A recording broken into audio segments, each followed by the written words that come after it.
next argument. All right. Thank you very much, my people. I appreciate you all. It's good to be back here again. Thank you. Good morning, good afternoon, good evening to you all. All my panelists, they're on the backstage. I'll put them in again shortly.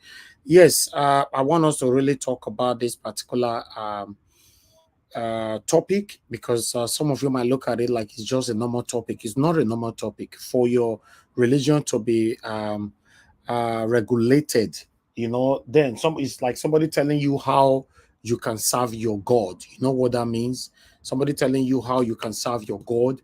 Although many of us foreseen this before the election, even when they came up with this Muslim ticket, we foreseen it, we talked about it. Some of you argued with us, say, they happen. It's already happening right now, right? Even at this particular stage, some of you will still argue again. Say, no, it's not going to happen. Guys, please like and share. We need more people to join this particular broadcast as we move on with this.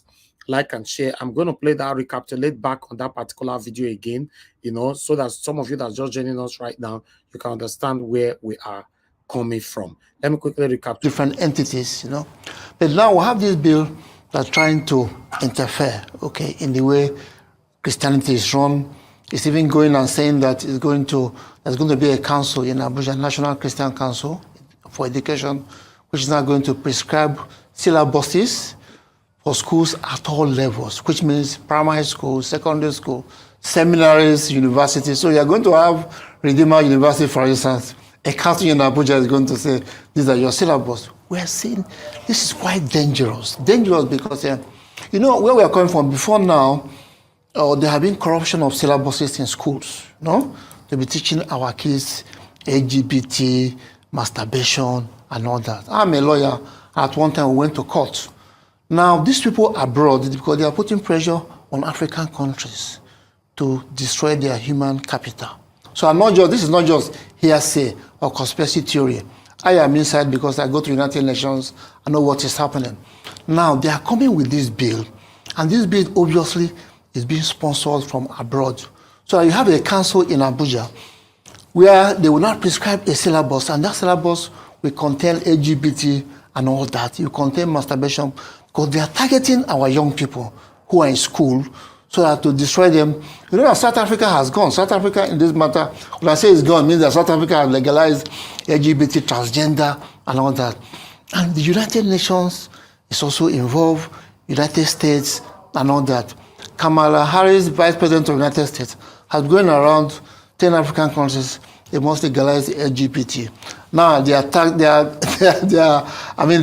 tackling Uganda for the legalizing the LGBT. What we are saying is that we are different. Each country should grow with its own values. We are different. They should leave us alone. We have our culture, we have our own values. We can't interfere in the way they run their country. They should not interfere in the way we make our laws. You are talking about the 10th Assembly, and that they should be very careful. Yes, we think they should not only that they should not be rubber stamps, National Assembly, but also they should be wary of the kind of law that they pass to make good law. Side Niger Watch, platform. Let's see what other people are thinking about this bill that they are about to pass. Let me quickly take it from here. The first response from here is that, as a Christian, my question is there also a law to regulate Islam practice? If not, we are going to resist this bill with last ounce of our blood. Period. All right, let's move on. We have another person here. Anybody that wants to regulate the practice of Christianity in Nigeria is in trouble, because if they thought we prayed, we are about to start. Some people mentality are still far away though, trust me. But let's move on. Let me take this off 1 minute. Okay, you can see I decree in the name. You see now, I decree in the name of that is above every other name, that this law against practice of Christianity in Nigeria shall not see the light of the day. God will overturn the table against those behind it in the mighty name of the Lord Jesus Christ. Amen. I'll say amen to it. And this person where you talk now, you just they eat pounded and finish. Now they room the press remote and they pray from there. All right, let's move on. This is another one from here. Please let all Christians, I mean all churches, their heads rise up now. Come together in one voice, actions, fight against this evil bill because it is as dangerous as death itself. Okay, I have another person here. Thank you for raising a voice to defend the fundamental human right of Christianity in Nigeria. Couldn't the African nations who share the same values take this violation to the UN and perhaps to the World Court? Who want to do one? All of them, they fast as we talk now. They said they are on the fast. All right, let's move on. I would like to congratulate those Christians who threw their weight around the Muslim ticket. I do hope that you all are proud of your achievement so far. This is just the onset. There would be more doom to come. Enjoy your freedom of religious practice while it lasts. Yes, many of them, many Christians support Tinubu now. Many, concern them just because he come from their village. He must be president. They are not they were not interested of anything else. The consequences that their decision might cause. Let's move on. No weapon formed against Christianity and the children of God shall prosper in Jesus' name. Amen. I and my family belong our Lord Jesus Christ. Henceforth, let no man trouble us.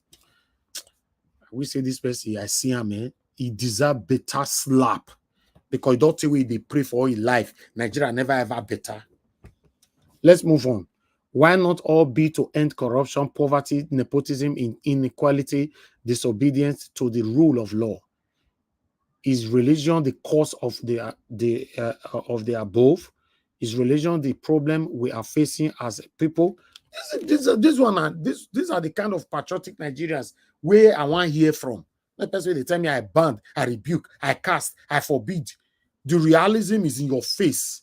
It's shining its eyes on you. You are still I rebuke, I forbid, I rebuke. This is anyway. I'll let you people talk about it though.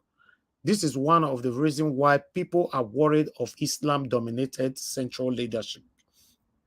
If we want peace and prosperity of our land, we must ensure equity and right of every citizen to worship according to the dictates of his own or our religion. Why the second to the last here? Guys, make una like, make una share, make una like, make una share, I beg. Some people think say we don't come out or something.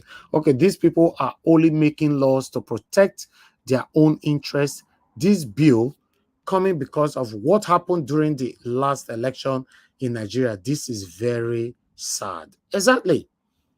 When I never see anything, they want to pay you people back. That's what these guys are doing now. They want to make sure that they pay you back because of what you people cost, during the time of the election. This is what these guys are trying to do right now. Say, all of them will suffer. That's what they are doing right now. Power intoxication. Very sad. I'd like us to move on to the other one quickly. Please like and share. Make una press like and share, and let's do this together. The last one here that we have is this man has spoken from the truth heart of revelation.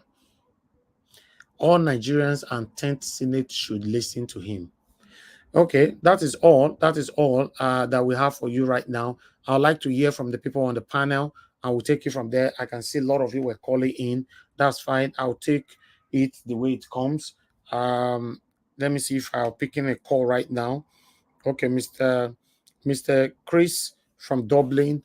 Okay, I'd like you to be the first to talk to us. Then we'll take it from here. Thank you very much, my people, for your time with us. Please press on the like button and let's do this together. Mr. Chris, you're not there? All right, that's fine there. If you're not there, let me go to the panel. Let me go to, I guess somebody was talking. I stopped somebody earlier on before I went on the second broadcast. If not, if nobody, let me go to Omoye's Corner. My sister, thanks for joining us. Good evening to you. What's your take on what is going on right now?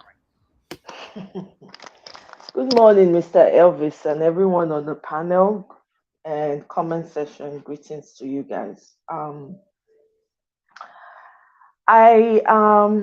With regards to this religious thing, I was listening when Mr. Chooks was talking. And I had a question like, has anybody seen the details of the bill? That was the question I was going to ask. Now, we all know what was happening during the election, where all manner of people, they were coming out and prophesying. A lot of them prophesying against Tinubu, right? A lot of them saying all kinds of things. We've had a problem with that, with the Christian religion in Nigeria for the longest time. It's been a long time coming, you know.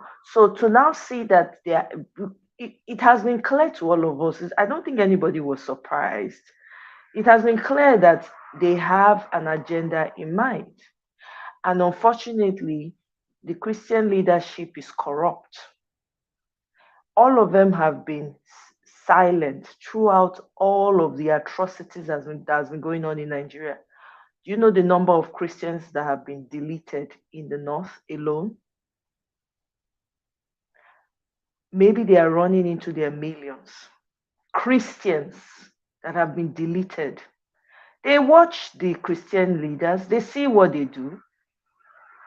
They know that it's all about money.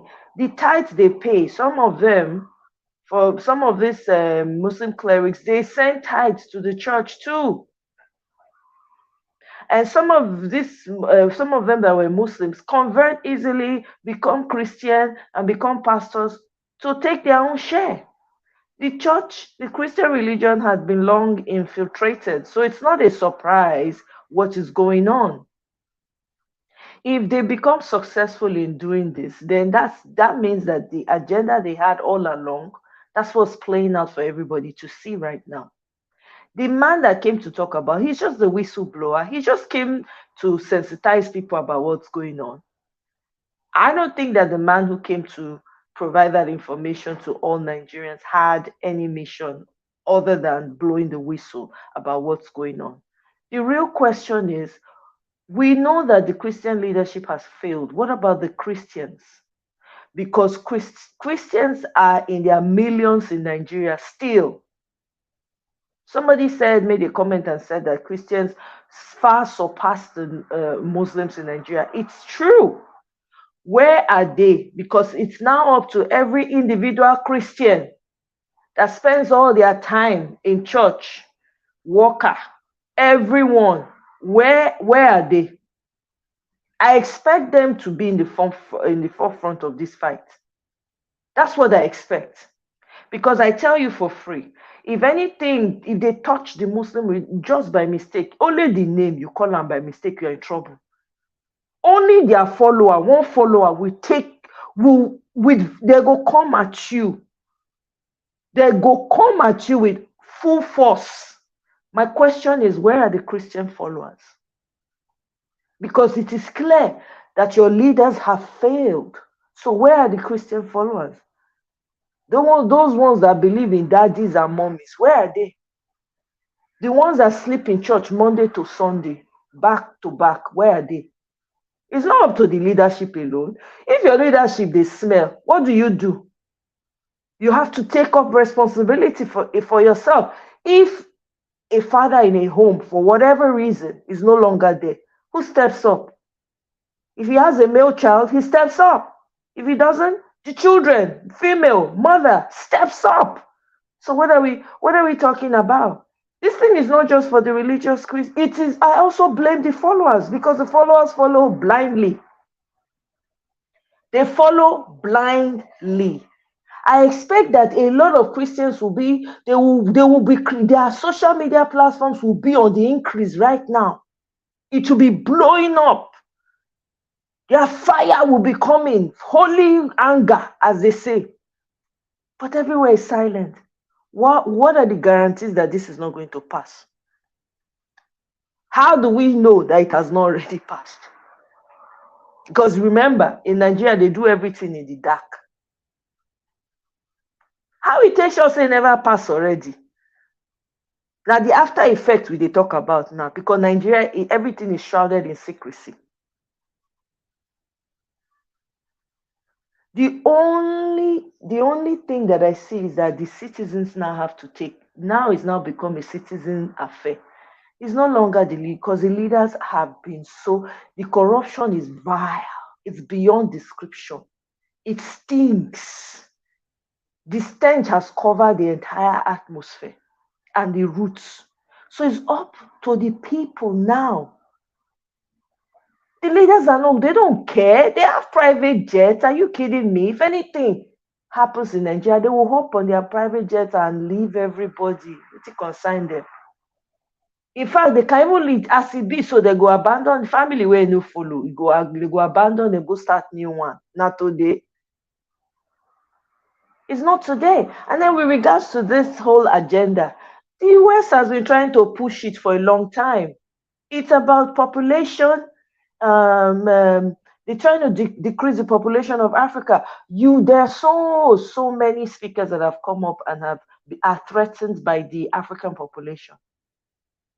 They've even said it publicly. What are we talking about? Some of us would have found those videos where they said it is intentional for them to keep Africa poor, because if Africa is poor, the West will always continue to be rich. But the moment Africa starts to realize and gets its, opportunities back, Sorry, my that's the sister, end. please. Sorry, 1 minute. Engineer Ken, is that you?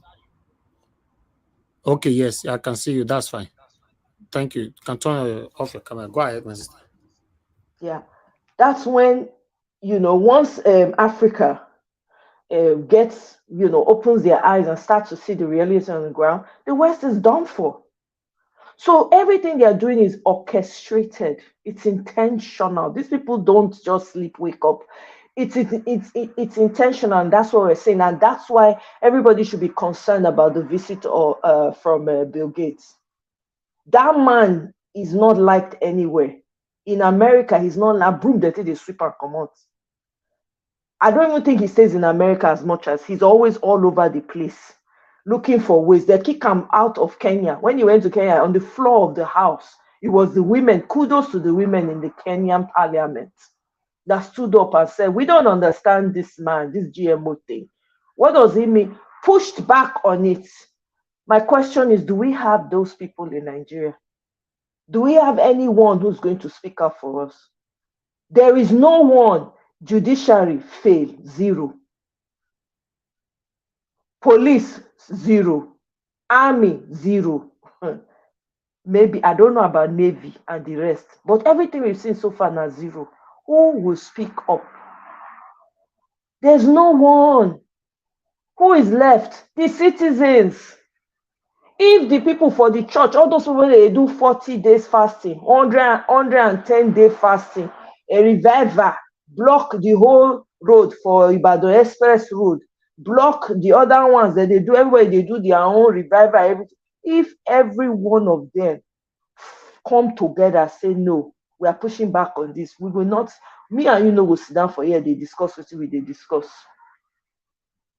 Where we have zombies instead of people who have brains to think. I've said it before, Nigerians, and I have to generalize here, that doesn't mean everybody does the same thing, but for the sake of this argument that I want to make, I have to generalize. I have asked this question, and I've actually said, I don't think Nigerians love their children.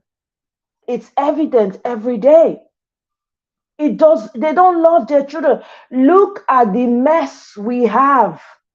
Nobody is standing up. Nobody is even considering, my children. No, I not go fit. Even if I bad, no, I not fit bad. I not fit. I not fit do this kind of thing. Not one. It's scary. It's disturbing. Everybody need to enter house, go they think, what did they happen? What did they happen? We have hands, we have legs. Do we think that something is going to fall from the sky and come and help us fight? It's never going to happen. People that have gotten their countries back is because they decided, you know what, how many of us they want to take out? Let's look for, if one way not they work, ingenuity. Nigerians are the most ingenious people I know. You come up with ways to push back on these people. Because you see this game, this thing that they are passing is not going to be all fun and games. They've already infiltrated the whole LGBTQ agenda. They've already infiltrated Africa, not be today. Do you know how many of them are in Nigeria? over 1 million. They even have an app. They have an app. Some of them are in your Senate floor. Most of them are in your Senate floor, in your House of Rep. Some of them are your governors. Some of them just have marriage of convenience. Na lie, loriro, yimu. For another, they when they finish their business, the wife go one direction, man go the other. Now today, all these things they be playing out. You know how long they don't they prep for this thing. I know they against anybody. Anything anybody want to do for a bedroom. Hey, now your body. Do you understand? I'm not against anybody, but please do it in your own bedroom. Impose it. Because right now, what's even going on in the West is that they're trying to impose it on your children. The citizens here are fighting. How many fight first in one fight? The citizens here are pushing back. Now, so they enter Target case the other day because of what Target do. Parents are coming out on the floor of the house and saying, no, don't teach my child this. What are Nigerians doing? That's the question. Now, Nigerians go church pass. I never see. Now, they pray pass. Now, they fast pass. See how you don't reach ground now. Where all the prayer and fasting for the strength, for the energy, where is it now? Come and use it. Come and use it now. All the strength when you don't pray for God. Oh yeah, come and show us the strength that God has given you. It's just, the man is just coming to tell us what's already happening. Because you know that your so-called politicians are already engaged in, it's part of their ritual. I mean, you don't know. It's part of their occult. It's part of the sacrifices they make. It's part of what they do. The wickedness that they have, do you think is ordinary wickedness?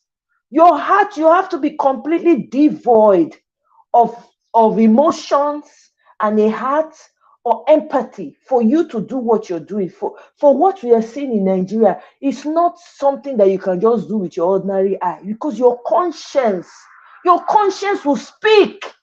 Even when your conscience go, they shout, no, we can't do. But these people, they have crossed out their conscience. They silenced it. You think say easy for them to reach there? Now part of the sacrifice when they make be that, so that they know anything when they want to do, they go do. You are yet to see more. Recently, how many billionaires they say they want to go the Titanic? Where Titanic they? Till today they never see them. They only have 24 hours of oxygen left. They no even guarantee say they go reach them. There's no crew that can get to them, because none of the scuba divers, experts that do deep sea diving has ever reached where the Titanic ship is. Now equipment that they go use stay look at before. These billionaires, when money misroad, say, oh, we don't have, we're bored, let's just go with Game Boy. Now they build them from scrap. I digress. There is a lot that is coming. If the citizens don't rise up, forget it. Because right now, forget your leadership. There is none. Not only Peter Obi, only him. Only because he's the one fighting for righteousness. Now you understand why this man is fighting. Now people are beginning to understand why this man is like, I will see this to a logical conclusion, because he's seeing all of these things that are happening. It's a world agenda. It's not just Nigeria.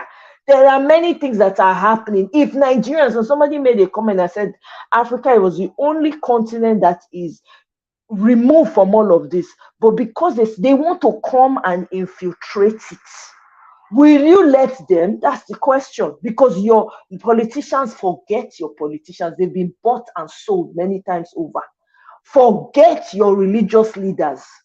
They've been bought and sold. The other religions accept this way of life. For them, with most of us know in the north, those things have been happening from time immemorial. Even for the south, it has been happening. But now they want to make it, front line, front and center. Some of the GOs and some of the pastors already played this life. They already played this life. So let's not pretend. Question is, as a citizen now that you see your eyes are open, because everybody's going to go anyhow, how creative do you get? Start getting creative. We cannot let these people win. when we allow darkness take over, we are at fault. It is nobody else. We have to blame ourselves if we fold our hands and allow darkness to take over, because there's a reason why you were created. There's a reason why you were made in Nigeria. If we fold our hand, not do nothing, and be praying and doing fasting and prayer, and darkness takes over, then it is the citizens' fault. It's nobody's fault. We cannot continue like this. It is obvious now. People should be taking notes. Is this what you want? Is this the direction you want it to? Other African countries are kicking against it. How many countries have they visited to go and lobby so that they can allow this lifestyle? They kicked them out. Ghanaians were making TikTok when our vice president went to visit. Ghanaians were sending direct warnings to Kofi Annan, whatever his name is, president of Ghana. They warn them, say, not try them, not try them. We have enough problems. What do Nigerians they do? That is the question I'm asking. I expect the Christians to be in front here, manning this whole nonsense. Now, how many fights we want fight? How many? How many will be? How many will be? Well, how many fights? Don't we have millions of mouths in Nigeria that can fight this fight? Does it have to be only a few people shouting every day? It doesn't have to be. Everybody should be, all hands need to be on deck. As one song, they fight the Christian bill, another one, they fight the nonsense where they go on for not. As at yesterday again, they fight people. Come on. When we know they live, even animals for jungle, know they behave the way they behave. Even the creator himself go say, hey, now me create these people have been another thing create them. That's we wonder. The creator will wonder because we are made a mess. If the men of light do not stand up, darkness takes over. It is your fault. It is your fault. We keep coming here every day, talking, crying, saying everything, charging people. There should be like millions of social media platforms now blowing up with everything that's going on, giving them woto back to back, to the point where they themselves will not be saying, hey, God, which kind of... I don't see that many coming up. I don't. Instead, they're busy doing Owambe parties every day. Go to Nigerian pages. You see them dancing. Say, what is there to dance and sing about? This is not the time to be singing and dancing. When there's fire on the mountain, there is no way. Which dance you want dance? Which celebration you want celebrate? On top of this filth and this evil that is going on, we cannot afford to be. It's not even about every religion needs to be on this table. But we all know who's already pushing this agenda, don't we? We've heard them on video, we've heard them on audio, we've heard them everywhere. So why are we surprised? I know we're not surprised, but I just had to say that. It's maddening. Why do you think the northern Christian, you think they go just quiet because they've been browbeaten to the ground? Which voice they get again? They don't have a voice anymore. Matter of fact, they are wondering, why am I even a Christian?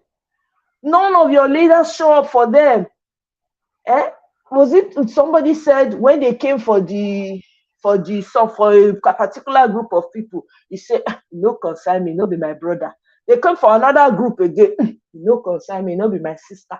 They came for another one. Now they don't show for your front of your house. Nobody there to fight. You know how long they've been deleting Christians in the north? Where were the Christian leaders? All your Christian leaders are part of this occult. Even as we are speaking right now, they are not saying anything. They can't say which month they want to talk when they don't collect tithe from imam. I say some of the Christian Muslim leaders are pastors in the church. They send them. If they've infiltrated the church, they send them, go and become born again, go and become a pastor, so that you can teach. Oh the my worst God! part of it is that their members they will defend their GO or daddy GO or mommy GO, like say tomorrow, not day. Look at the They situation go, where we find they go, ourselves. yes, they go defend it with their life.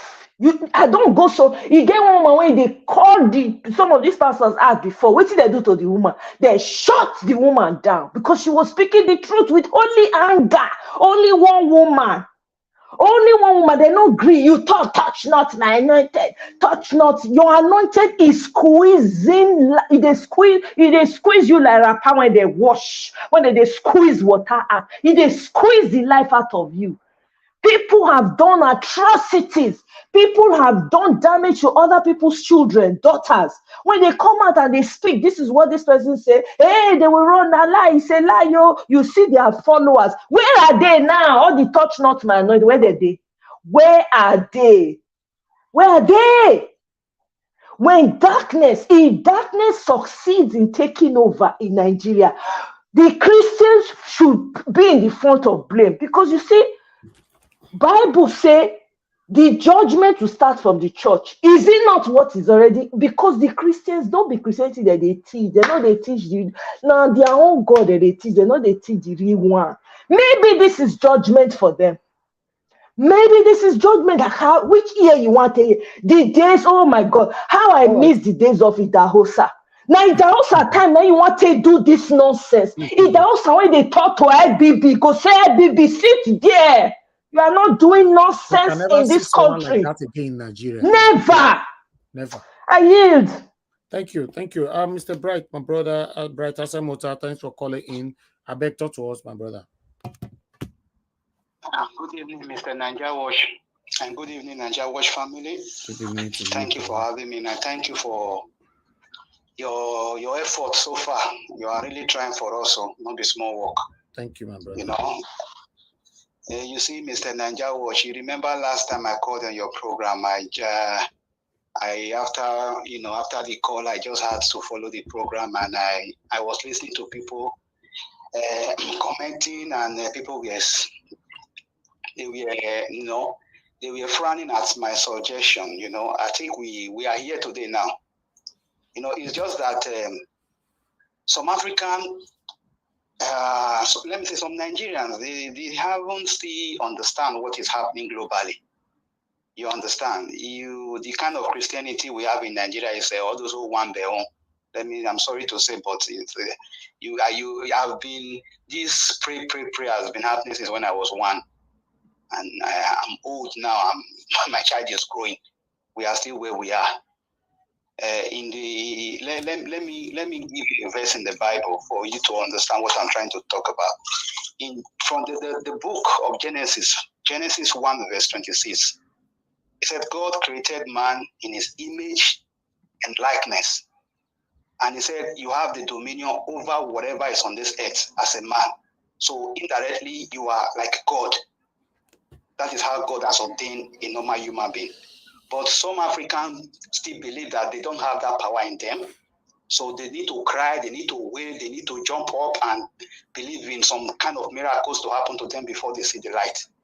But you see these white people, they have begun to use that same verse to become who they are. When you see the average white person, they do things that sometimes you marvel, how do they come about this intelligence? Because that divine blessing from God that was stated in Genesis, these people have grabbed it and they've made use of it to believe in themselves like God.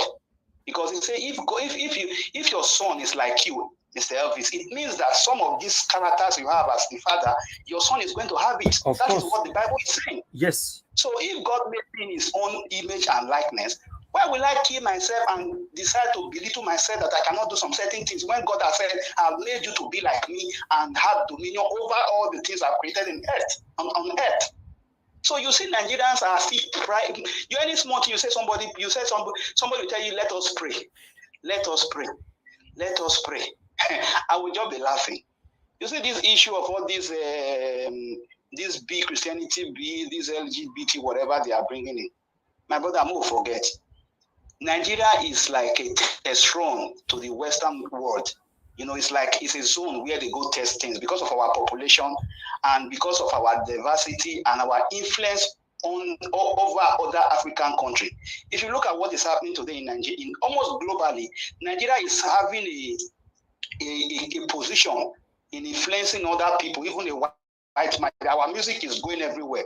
It's not because we are very too good in not that area. It's because there's an agenda under it. So that by the time these people come and give us some certain things, when our people who call our celebrities start putting all these things, then other people will follow. So the system is so polluted. The average Nigerian man does not care over anything apart from material things. I want to buy private jet. I want to build house in Banana Island. I want to have a big car. If you go to the Instagram now, you see boys, they don't do anything. Everybody wants to buy a car. You don't want to invest. You don't want to build factories to employ like 3 persons to grow the economy. Everybody wants to buy a luxury car. You want to drive inside the dust, inside the mud. You want to go and buy a car for 200 million or 100 million to be driving inside dust. So in that kind of environment, what do you expect when these people start bringing things like that? What do you do? There's nobody to say anything. Everybody will just be inside their house, then talk blah, blah, blah, and everybody goes to sleep. Because nobody is, the people like, look at us, we that lives in Europe. You cannot say you love God so much that you want to spend Monday, Tuesday, Wednesday to go and be doing evening service, morning service. You have to go to work. Who's going to pay your bills? But in Nigeria, somebody will tell you want to go to church on Monday morning, and on Tuesday you want to still go. Then you are waiting for God to come and do miracle for you. Nothing is going to change. Nothing is going to change. Even here abroad, some people still find it difficult to even go to church on Sunday because they have to make up hours. They have to go to work. They have to have their program. They have to do a lot of things. If not, you can't. The system does not permit you not to be lazy. You can't eat your cake and have it. We are saying Christianity. The Bible talks about the children of God that are Israelites today. You cannot go to Israel to say you want to go and find trouble with those people, and those people will be praying. They will come after you before they will deal with you seriously. They won't be praying for God, though. They don't joke. As small as Israel in the Middle East, you don't joke with them. They don't say because the God has blessed them, anybody will still slap them. They will just sit down and say, we hope on God. Those people, you know what those people can do. They don't joke with you. So, with all these things happening in Nigeria, my brother, it's going to be difficult. And with the person we have as our fake, let me call it, it's a fake because nobody voted him. We are having a president and everybody's like moody as if we don't have one. So these people will come and influence, these people will sign anything signable that will make the West to support their agenda and support their government so that the tribunal cannot kick them out. They will want to have alliance with all cabals around. This is what they are doing already. Because by the time all these people like Gates are coming into Nigeria, moving out, it's going to be very difficult for you to kick these people out of power. Because they will have the Westerners behind them. Because Nigeria is a very populous country in Africa. Anything we do, other African countries will follow. So these people need us. Look at what these people are doing to them in Uganda. The Uganda are already pushing them out. Kenya is pushing them out. But these countries are too small. But if they can get hold of Nigeria with our population and our influence over other African countries, it's a win-win for them. That is why they are focusing on Nigeria. And we have somebody who is not legit that can easily say, okay, you people should come. So far, you people back me up so that they don't remove me from government. They will say, don't worry, we are with you. And they will continue to push all this agenda. Thank you. Thank you, my brother. Thank you. Thank you for having me. Thank you, my brother, Bright Asemota. God bless you. Thank you. Thank you.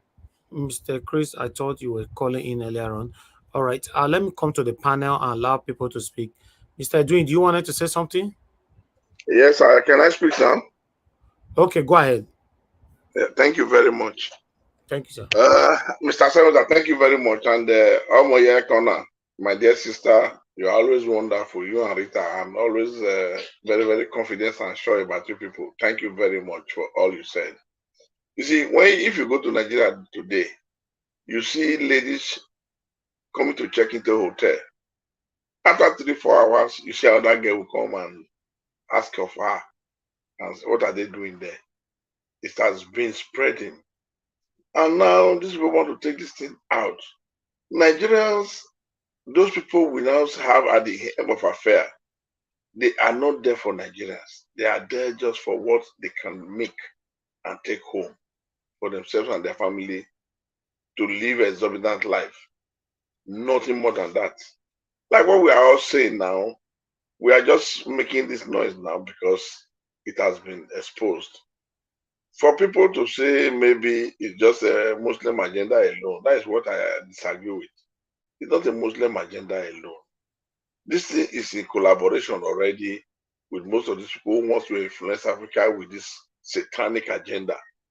So they are taking advantage of what is happening now, like I've said before, and they want to use it so that, and this man again is a man that will always accept it because he wants recognition.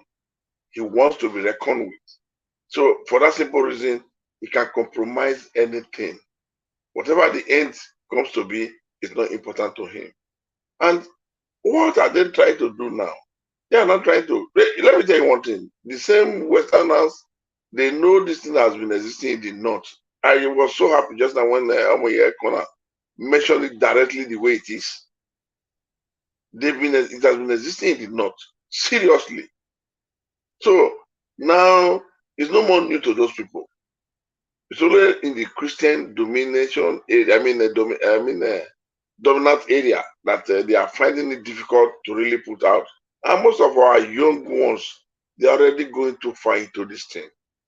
They want to try again. So at the end of the day, there's one thing I want people to understand. We must not be sentimental in most cases when we are putting issues. Most of my brothers in panel, when we see things the way it is, the way you view it, present it. Let's whatever other person, whichever way another person sees it, let that person present it so that we can reason it out and have a headway. Because when some people say no, it's not the only thing. It's not the only thing. It's a common sense. When we sit down and you see the projection of anything, you reason it out. You see how it goes. This person just projected this one, and this person is not projecting this one. I think if you put these two together, I think it's an alliance. Like the service chiefs they just pushed out now. Yesterday they were complaining that 57 of their young officers they fired them. 57. But if to say they don't push them out, would they come out to tell Nigerians that they fired 57? They wanted to hide it for their orga. They wanted to hide it. That's to tell you the extent Nigerians can betray a fellow Nigerian. This was our orga will be say orga. They were hiding or trying to cover up what happened to their junior one that is taking instruction from them. So anything that you hear, don't just conclude to say it's not possible. Nothing is one-sided. Everything we do, we should give chances. Try to expect the unexpected. If you just think all you expected is just all, at the time the other person now takes another avenue to add into it, you'll be a failure, you'll be a loser. Because you were calculating from one angle. So let's calculate all. If we have even one option, why don't we think it's 5 options? So before we lost our entire option, we'll not make it. This is why German education system, they said 100% Sie muss das sicherlich. Und das heißt, wenn du das Test machen, versuch mal so 200-300% machen. Und wenn sie das runterdrückt, sie end ungefähr ab 100. That is, German education system said, while you are doing your exam, try to write to get 300% in your mark. So at the time the lecturer or your teacher is marking your exams, when they are cutting you down, before they cut you out of 300, you will end up having 100 over 100. That is their policy of education. It's what they teach their students. So in anything you are doing, when you now say you are working on 100%, I tell you fail just a point. You are having 90-something%. That is how when somebody else suggests anything, reason along. Let's reason along. Like what is happening today now in the court, we've been seeing it. Some people are now saying, it's just a way that they are going to, give verdict that we cannot just conclude to say, no, this verdict is gone. No. There's a law that is going on. These people, they are criminals. These lawyers, they are criminals. They are dead, like I have said, and I will always repeat it again. They are waiting to grab technical points. They will use one technical point to destroy the whole of these things. It's what they are looking for. And if you run after them beyond what you can imagine, and you push these judges to do certain things, they will now use technicality to say the judge was biased. And from there, they will use that advantage and go to Supreme Court. When they get to Supreme Court, they will now, use that opportunity to now launch their appeal as a biased verdict. So when they now trace that the judges gave some undue advantage just to make things go well, normally they will not say the judge is supposed to be neutral, supposed to keep quiet. He's not supposed to have acted this way. For that simple reason, it was unfair. You lose what you are fighting for. So when we are seeing certain things, let us at times give chances, reason along, endure. It's painful. It's painful though. But let us try by all means. Like this man that came out to arise now, most of us would not condemn him. He's a whistleblower. But if this man has not come out now, maybe we will be in our respective bedroom and living rooms when they will not do all this nonsense. So when somebody speaks out also, first of all, give that person thanks for being courageous enough to come out and tell us exactly what is on. Then from there, we'll now use our mindset to now ask, what do we do? Where do we go from here? How are we going to conquer this thing? What is going to be our main response to this thing? That's how a normal human being we are supposed to be reasoning. Because these people, they've been on us for years. Like I have said 4 days ago, our oil can be used by the whole Nigeria. Our oil from the south, the oil blocks can be to 1 Alhaji or 2. But the president, the aim of affair or to be the president cannot go to south. Who is deceiving who? Why have we not been able to say we will die because of that one? Because everything that this country is doing is just from south. No. Like what Peter Obi is doing now is one of the ways we can now get rid of this thing. If we get a reasonable and a mature government into Nigeria, to the aim of affair, in 4 years, most laws can be changed. Can you imagine this afternoon when a senator was saying, when you lose an election, congratulations, you lose the election for them. You try and move on and say to support the government. An LP senator this afternoon. So I don't know why we have decided to now take this thing, the mysteries of money, as our daily activities. It's like when we believe who does not have it and we don't make it today, the life is not going to go forward. Why? Who have done this to Nigerians? Who? Have we so embraced Satan upon all the prayers we do every day? Upon the Satan we baptize every day? Or is what we are saying now, whatever prayer we are saying now, for Satan to be consumed by the Holy Ghost fire, is it not that the Satan Holy Ghost fire is the one consuming us? I don't really understand. But at times I'm confused. For 60 something years of independence, nothing good has come out of Nigeria. Where are we heading to? And why are we like this? Gentlemen, please, whatever we are doing, I don't say it's painful what we are going through. That's what I want everybody to understand. We are all going through that pain together. I don't go to extra market to buy something. I'm tired abroad. After 36 years, what am I doing here? I want to go home, but I want just security, light and good road. The rest I will be able to be okay for myself. How can we continue to remain like this? How? Gentlemen, please, we should please learn to listen to other people, sit down properly, take it in, diagnose it, dissolve it, and then bring it out the best way. See it from all angles. When we are asked to write essay in an exam, your presentation in the same thing is not going to be my presentation. Whoever's gone out with the best will always get more marks. And that's how life should be.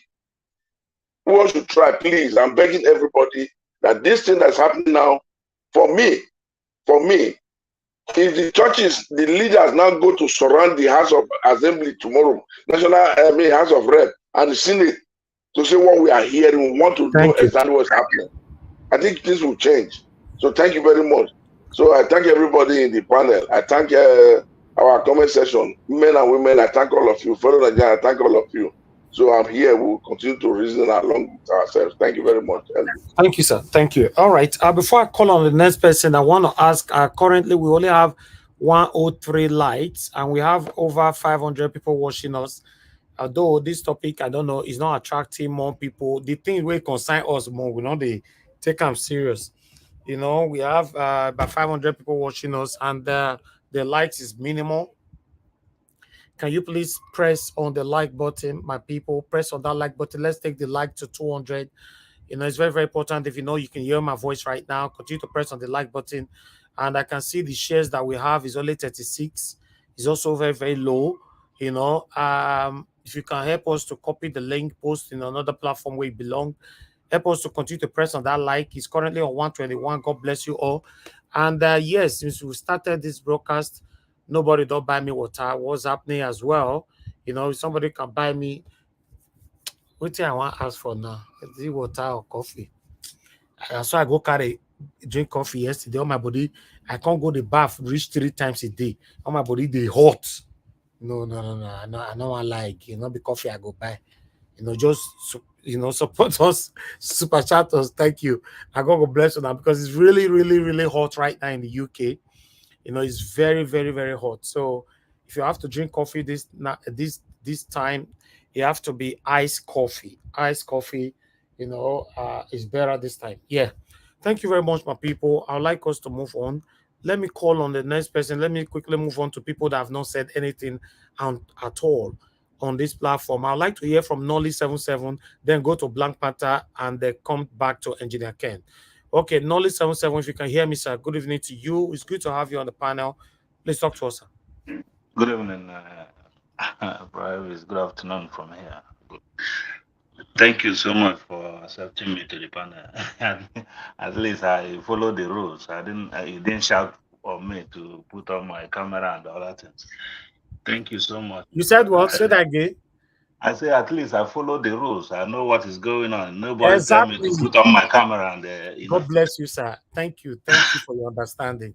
Thank you. Thank you so much, Brevis. I really appreciate you because all this time I say we need the kind of courage you have to move on based on what happened to us on the 25th and the 18th of 25th of February and the 18th of March.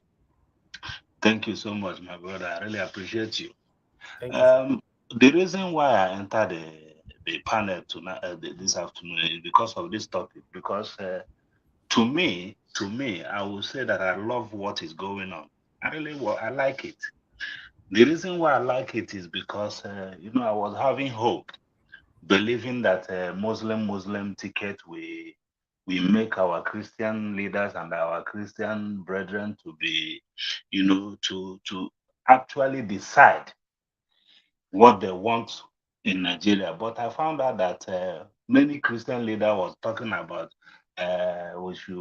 Muslim doesn't mean anything. Now they want to show you the reason why they are putting Muslim. No, nobody should. We should just take it, because if we accept the Muslim ticket like they do, I didn't accept it actually, and I know many people on this panel didn't accept it, but as they accepted it and let it be. Whatever that comes out of it, let Nigeria carry it. That is my own take. And again, on the day I had Tinubu himself said that one man of God called him Abraham. Then he asked him, what's the meaning of that? He said, because you are the father of nation. He said it during his campaign. And nobody debunked that statement. That is the day I know that, in fact, Nigeria is finished for the Christians. Because this is a man that many Christians are looking up to. Then he can call a Muslim guy who has a wife who is a Christian, and the wife couldn't even change him to repent, and he's calling him an Abraham. My brother, we are finished. But what I just want to say is that I love what is going on. If they put that regulation, if they put the regulation, the bills, if they pass the bill to regulate the Christianity, at least it's okay. Because Elvis, you live in United Kingdom. I've lived in United Kingdom. I live in Canada.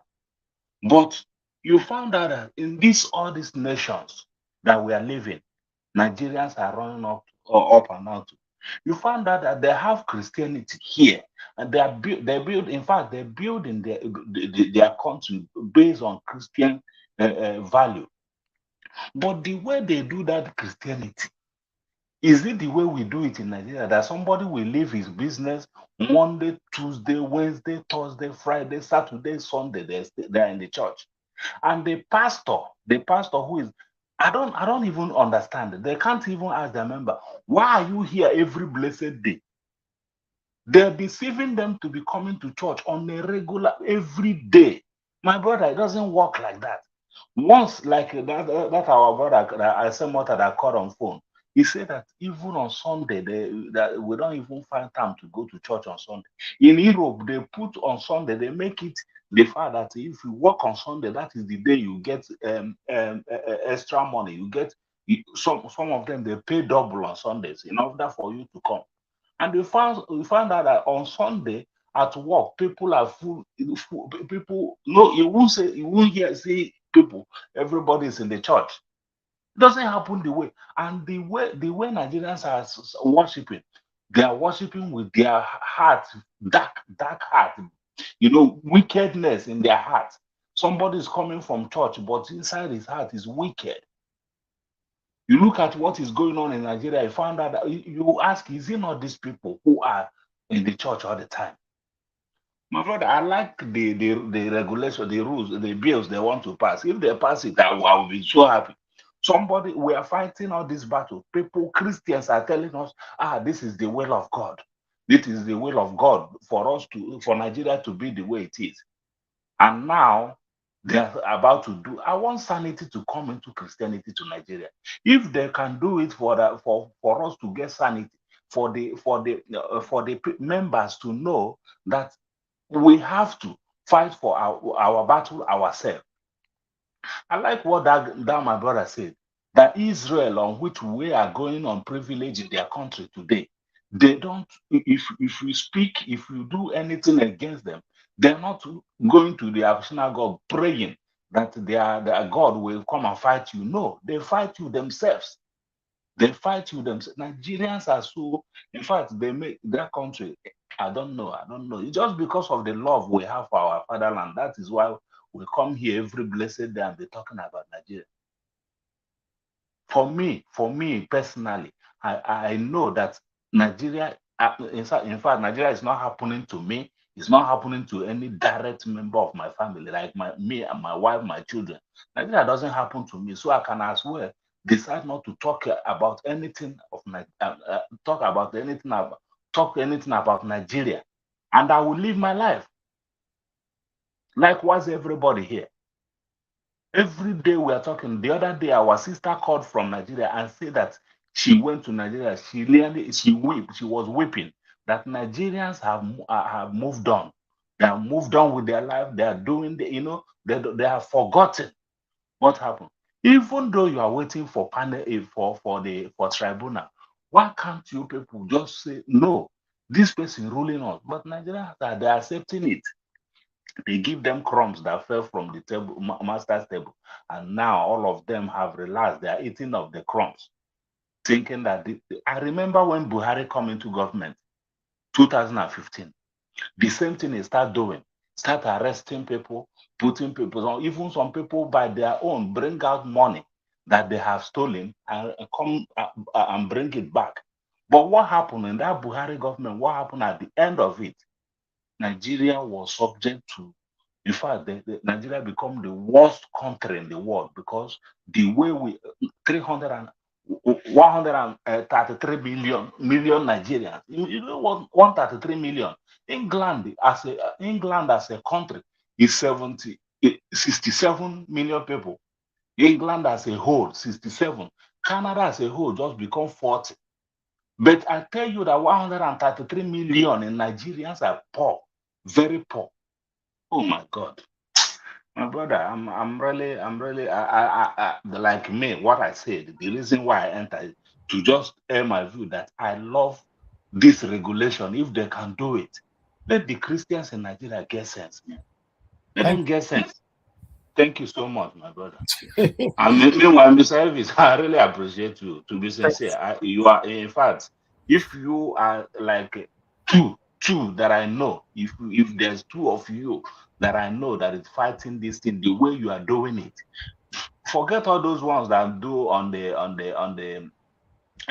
I know they are doing their own, but the way you do the on this thing on Twitter handle, those ones on the space, I used to listen to them, but what that changed people is the way you are doing it, and it's changing a lot of us, because from you we are learning that you can fight without insulting other people.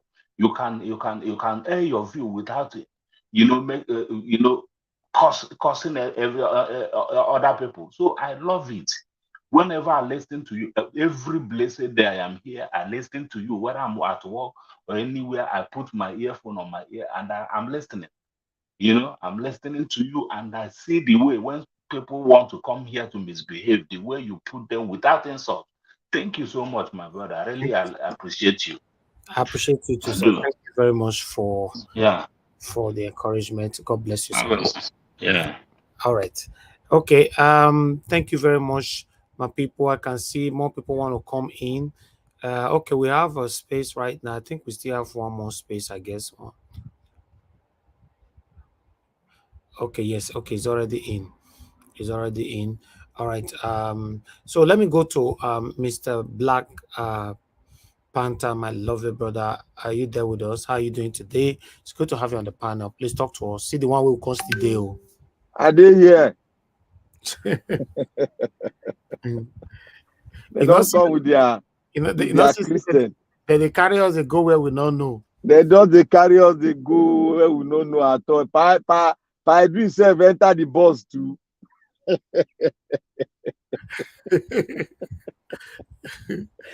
Hey, good day, Mr. Elvis. Thank everyone. Everything I've been listening since my body they boil. I say all these people, they don't come again with their bill. They want to start to distract us for everything. Well, I want to thank the panelists. I want to thank everyone, the viewers. Please touch on the like button, and also try as much as possible to share this out, because there are most of your terrestrial stations, your local medias in Nigeria are not feeding you with the true story of the development in the House, the Parliament, and in the court.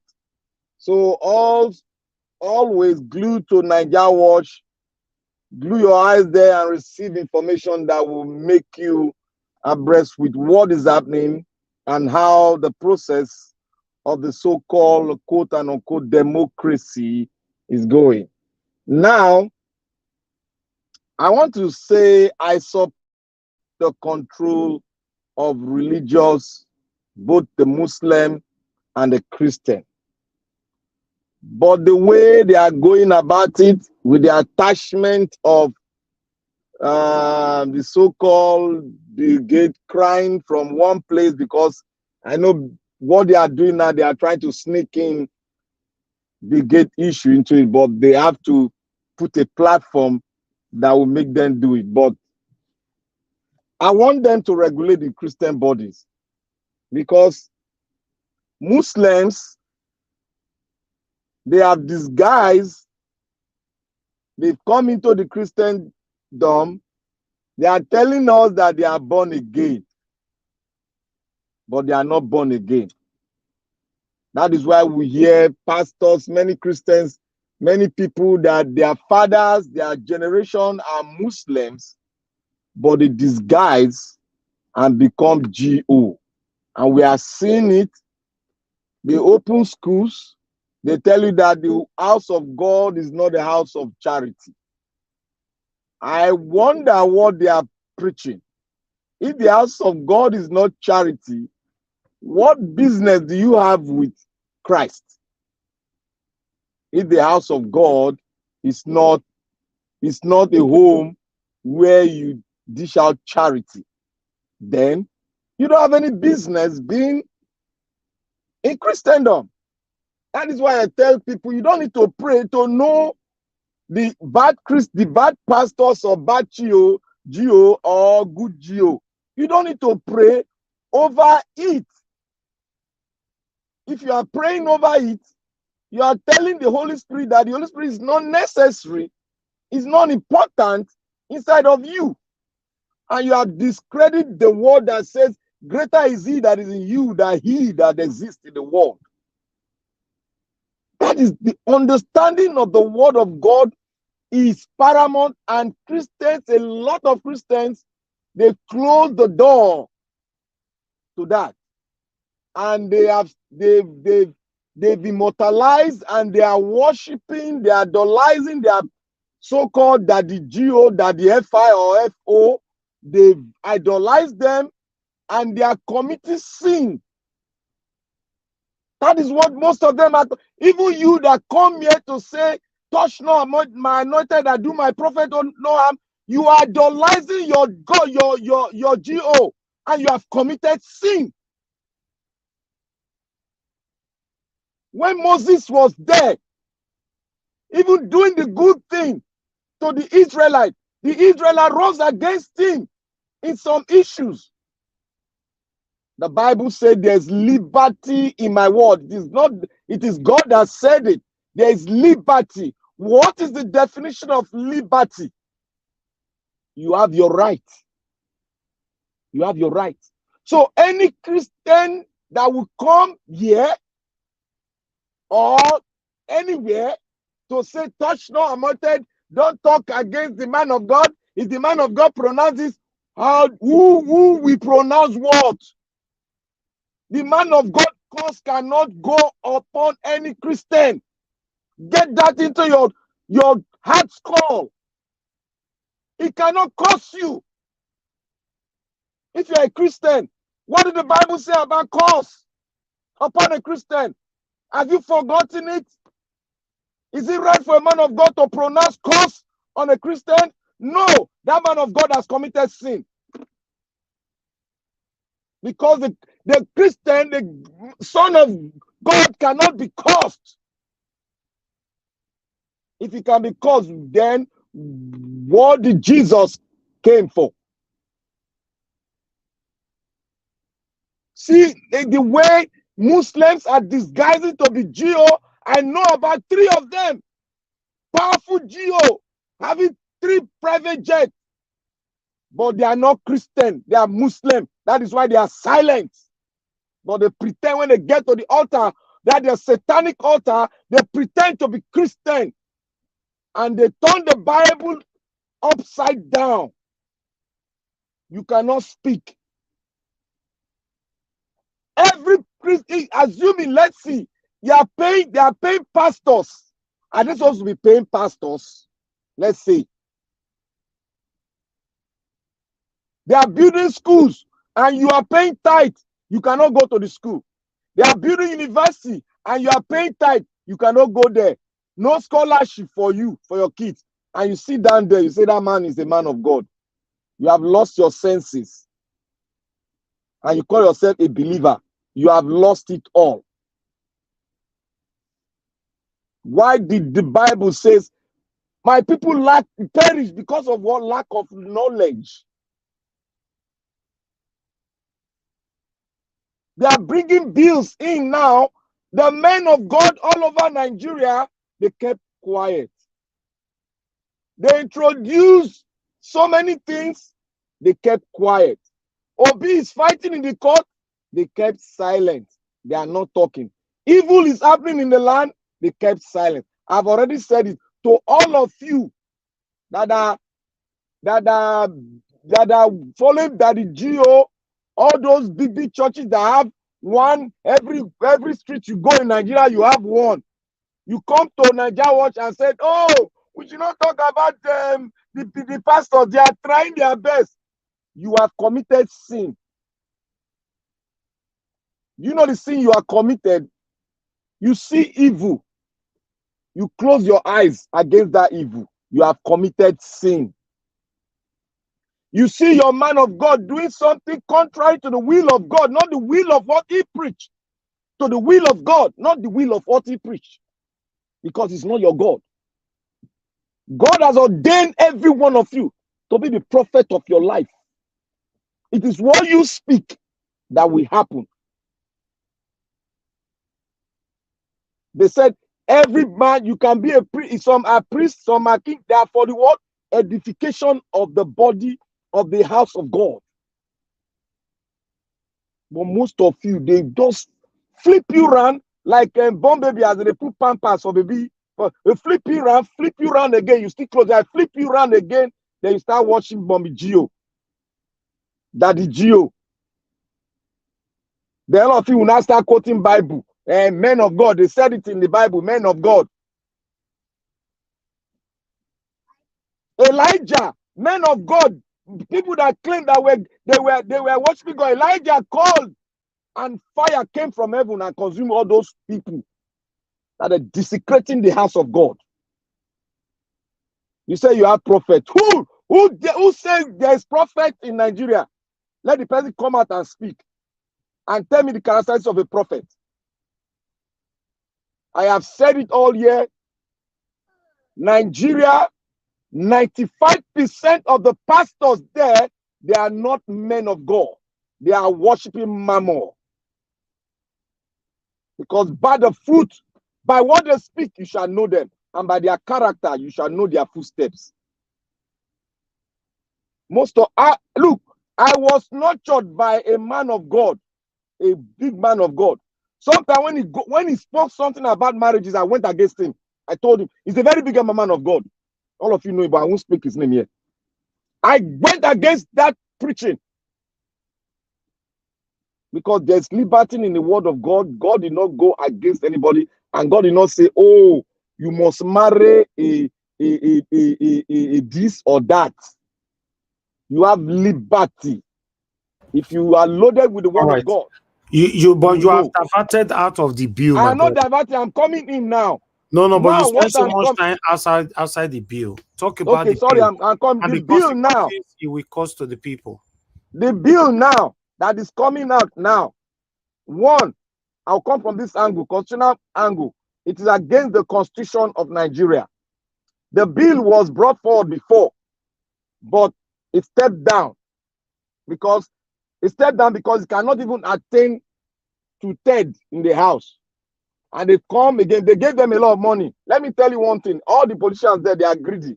You can give a politician, take 10 million and give to your brother 5 million, you will not give your brother anything. The bill in the House will not pass. My reason is like this. If you pass a bill in the House, it can be subjected to scrutiny in the Supreme Court. And if the bill does not conform to your constitution, then that bill, it might not get to third in the House. All of them cannot be bribed.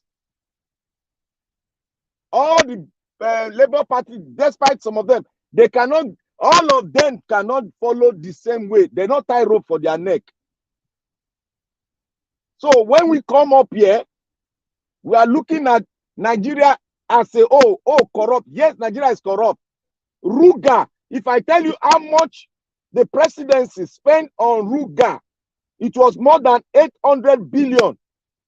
But still, the bill did not pass. The bill did not pass. The pastors did not do anything. It is we. It is the people that fought that bill, and the bill went down. This bill, despite all the rigmarole, the bill will not see its face. It will not pass through. Because the bill, as it comes, is against the liberty of every citizen of Nigeria. And when you take that liberty on, then you are no longer practicing free democracy, but you are practicing autocracy. So that bill will not pass. If they want to make a bill, let the bill have a face. But the bill should not take the liberty of we worshiping our own way. No, it shouldn't take that out of us. You can say, okay, you can use tax, you can use any other means to control the way the pastors are taking money, and they are messing up with finances all over the world, buying private jets. If I were to take that bill, they should even look into every account of each churches. Actually, they should control their spending. That is it. Because those people you have there, they are not pastors. The bill, to me, the bill will not go through. Because a bill like that, like Ruga, which is more stronger than this bill, did not go through. The bill has come before in the same format. They tried to sneak it in. We didn't, many of us did not hear it, but it was at the tail end we heard it. They tried to sneak it in. Nigerian press did not even carry it like that. But we heard a lot of our comrades went to National Assembly and locked that gate. All the senators, they all disappeared. Black Panther, can I interject you for a second, please? Hold on first. Yeah. You interject. The bill, as it is now, is being sneaked in. It has not even been spoken in the lower house. They are trying to bring it in. Before they will not start deliberating on it. They are trying to bring, and that bill must go through the constituency. The man, how heavy that bill is, it must go through the constituency before it can be deliberated upon. That is not, it's not like ordinary bill of commercial bill that you can just do. This is touching to the liberty of every citizen in that country. It's not a bill that you can just pack barrel and sign. That's not kind of bill. We should know how heavy this bill is. We should not just flip it. Oh, you're going to pass through. You're going to pass through. No. The Constitution is there to fight against it. And the Supreme Court, if you think that the Supreme Court will just say no, no. There's a limit to what the court can overlook. We should not just say, oh, if you come to the court, they'll just do it. There's a limit. Go and ask every lawyer, even if they are corrupt. There's a limit. The court can go. If the court go, they want to break that limitation, then they will see the consequences in it. Please try to round up, sir. So if we are deliberating, let us look at the Constitution. Let us bring the bill itself and scrutinize the bill very well before we start saying, oh, Islamatization, this Islamatization people are talking about. I've not seen anybody that have come to speak and give me concrete way you want to Islamatize a state that has 320-something tongue without that state not breaking it to pieces. So you people should be very, very tactical and know what we are arguing about. This is not a child's play or a law case. Thank you. Thank you, sir. Thank you. Mr. Elvis, can I say something? Can I say something? Hold on. Somebody said, yes, please hold on. Somebody wanted to interject him at Yes, it's me, AJ, yeah. Okay, Mr. Jonathan, please. Yeah. Go ahead. Yeah, I just, I just want to kind of ask Black Panther a question.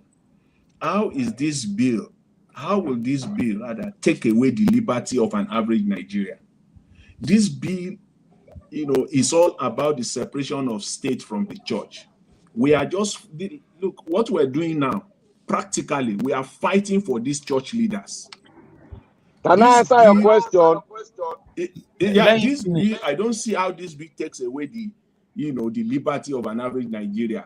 See, our fight here, what we're doing today, and every Nigerian that believe that this is a blatant slap on Christianity. Okay. What we're doing is just we are fighting for the fact that these people have the potential of taking this even further beyond this bill. But for now, see, it is those leaders that needs to fight for themselves. This bill is pointing at them, not even an average Nigerian. Okay, sir. Let him quickly answer this, please, sir. You have only 30 seconds. This bill, I still stand my ground, is going to take your liberty, your right to your religion, because you will be dictated, stereotyped, and tell you the way you should worship your God. Okay. All right. Thank you. Thank you very much. And yes, Connor, you wanted to say something as well? And me too. Yes. Mr. Chooks. Yes. Okay, I'm coming, sir. Yeah. Go ahead. I just wanted to ask Black Panther, are we talking about Nigeria or some society that's outside of all the corruptions that we've seen? Because when you were making your statement, you were saying that it will get to a point, the Supreme Courts, they will see whatever. I'm just paraphrasing here. We're talking about a system that's already been eroded, completely eroded. I don't want to build castles in the air. The reality on ground, let me tell you for free, the bill may have already passed. It's just a fact. No, These no, people no, have no, been. no, no. Don't sell that Can idea. I No. please? No, Can no, I no. finish what I'm saying, please, sir? Please. This bill may have already passed because why? It's been a long time coming. I don't know, Mr. Elvis, you remember there was a video of a man going around. The man is not even Christian. The man this thing traditional man when they practice, religion of tradition for Africa, for Nigeria. He was the one. He came out. Do you know when he did that video? Me, I don't want to live personally. I don't know about anybody else. The person that said that they are glad that this thing has come to hit the Christians, I think it's a wake-up call to the Christians. I agree with him because they need to get sense. They act like zombies. This thing is going to stand. It's simple. Anyway, that's my own 2 cents. Okay. Can I respond to that? Okay, 30 seconds. Yes. You see, it is because most of us are talking from a surface end. If you know the pressure that came the first time, the money that was spent, it was even more. It hasn't even got into preliminaries that the bill was struck down. All right. Thank you. Thank you. Let me quickly, before I come to you, Mr. Chooks, let's hear from this person on the phone. Hello, yeah, good evening to you. Your name and where you calling us from? Thank you, sir. I feel you. I greet you, bro. You are a very, very, really shows you the independent man. Thank you. I love that. So I'm calling from UK. Yeah, I just want to contribute a little because I still, I just watching your program. I just see some more argument. That man where they talk, I don't really know the constitution. Constitutionally, if it is passed, the two houses must read it. If it is passed and they have to go to Supreme Court and they have to be amended into the constitution, it's not in the constitution. It's not yet passed. And number 2, the refund, before it will be passed, the Senate tax is 109, which is 109 constituency. And 2/3 has to pass it. And 54 is Christian, 55 is Muslim. So even APC want to use power, say they collect money, they not get the power to pass it. And it need to still go so out of rep. And they need to go to 36 states. Round, everybody need to assign to it, say they accept and before you go. So anybody should not be confusing. That is why you didn't see it flying. You understand? Because it's not, that's why we don't even know what is in the bill. Where is to reduce the noise or the task or regulation. We don't know yet. You understand? So you are talking, Mr. Caller. Mr. Caller, please. Hold on, my brother. Somebody is asking you a question. Mr. Caller, you are talking as if Nigeria legislature is a normal, as if it's a US or a British legislature.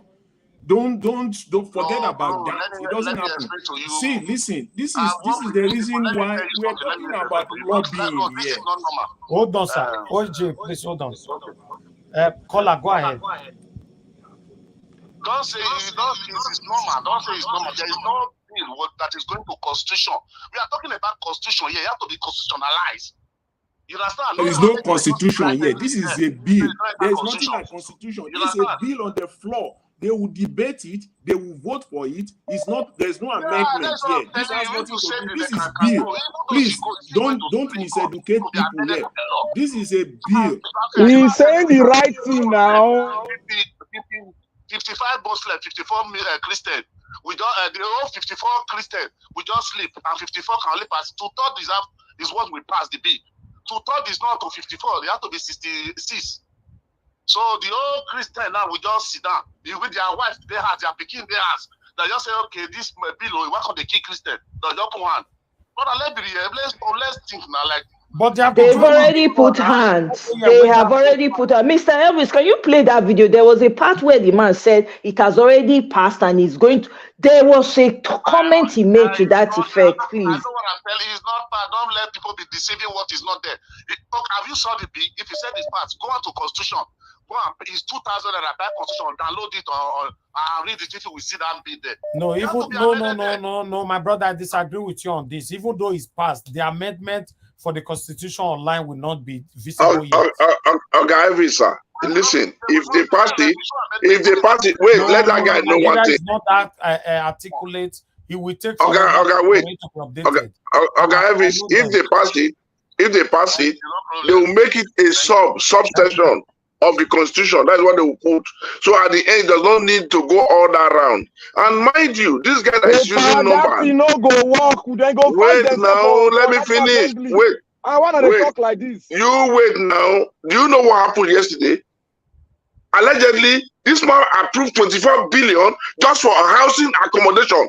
24 billion for what? That one money issue, then they always take them. Not the money they buy them, not the money they buy them when they destroy the country. So why you go give them 24 billion accommodation allowance? All this money, they go take money, but this one. Before they give them that money, they will tell you that to pass bill.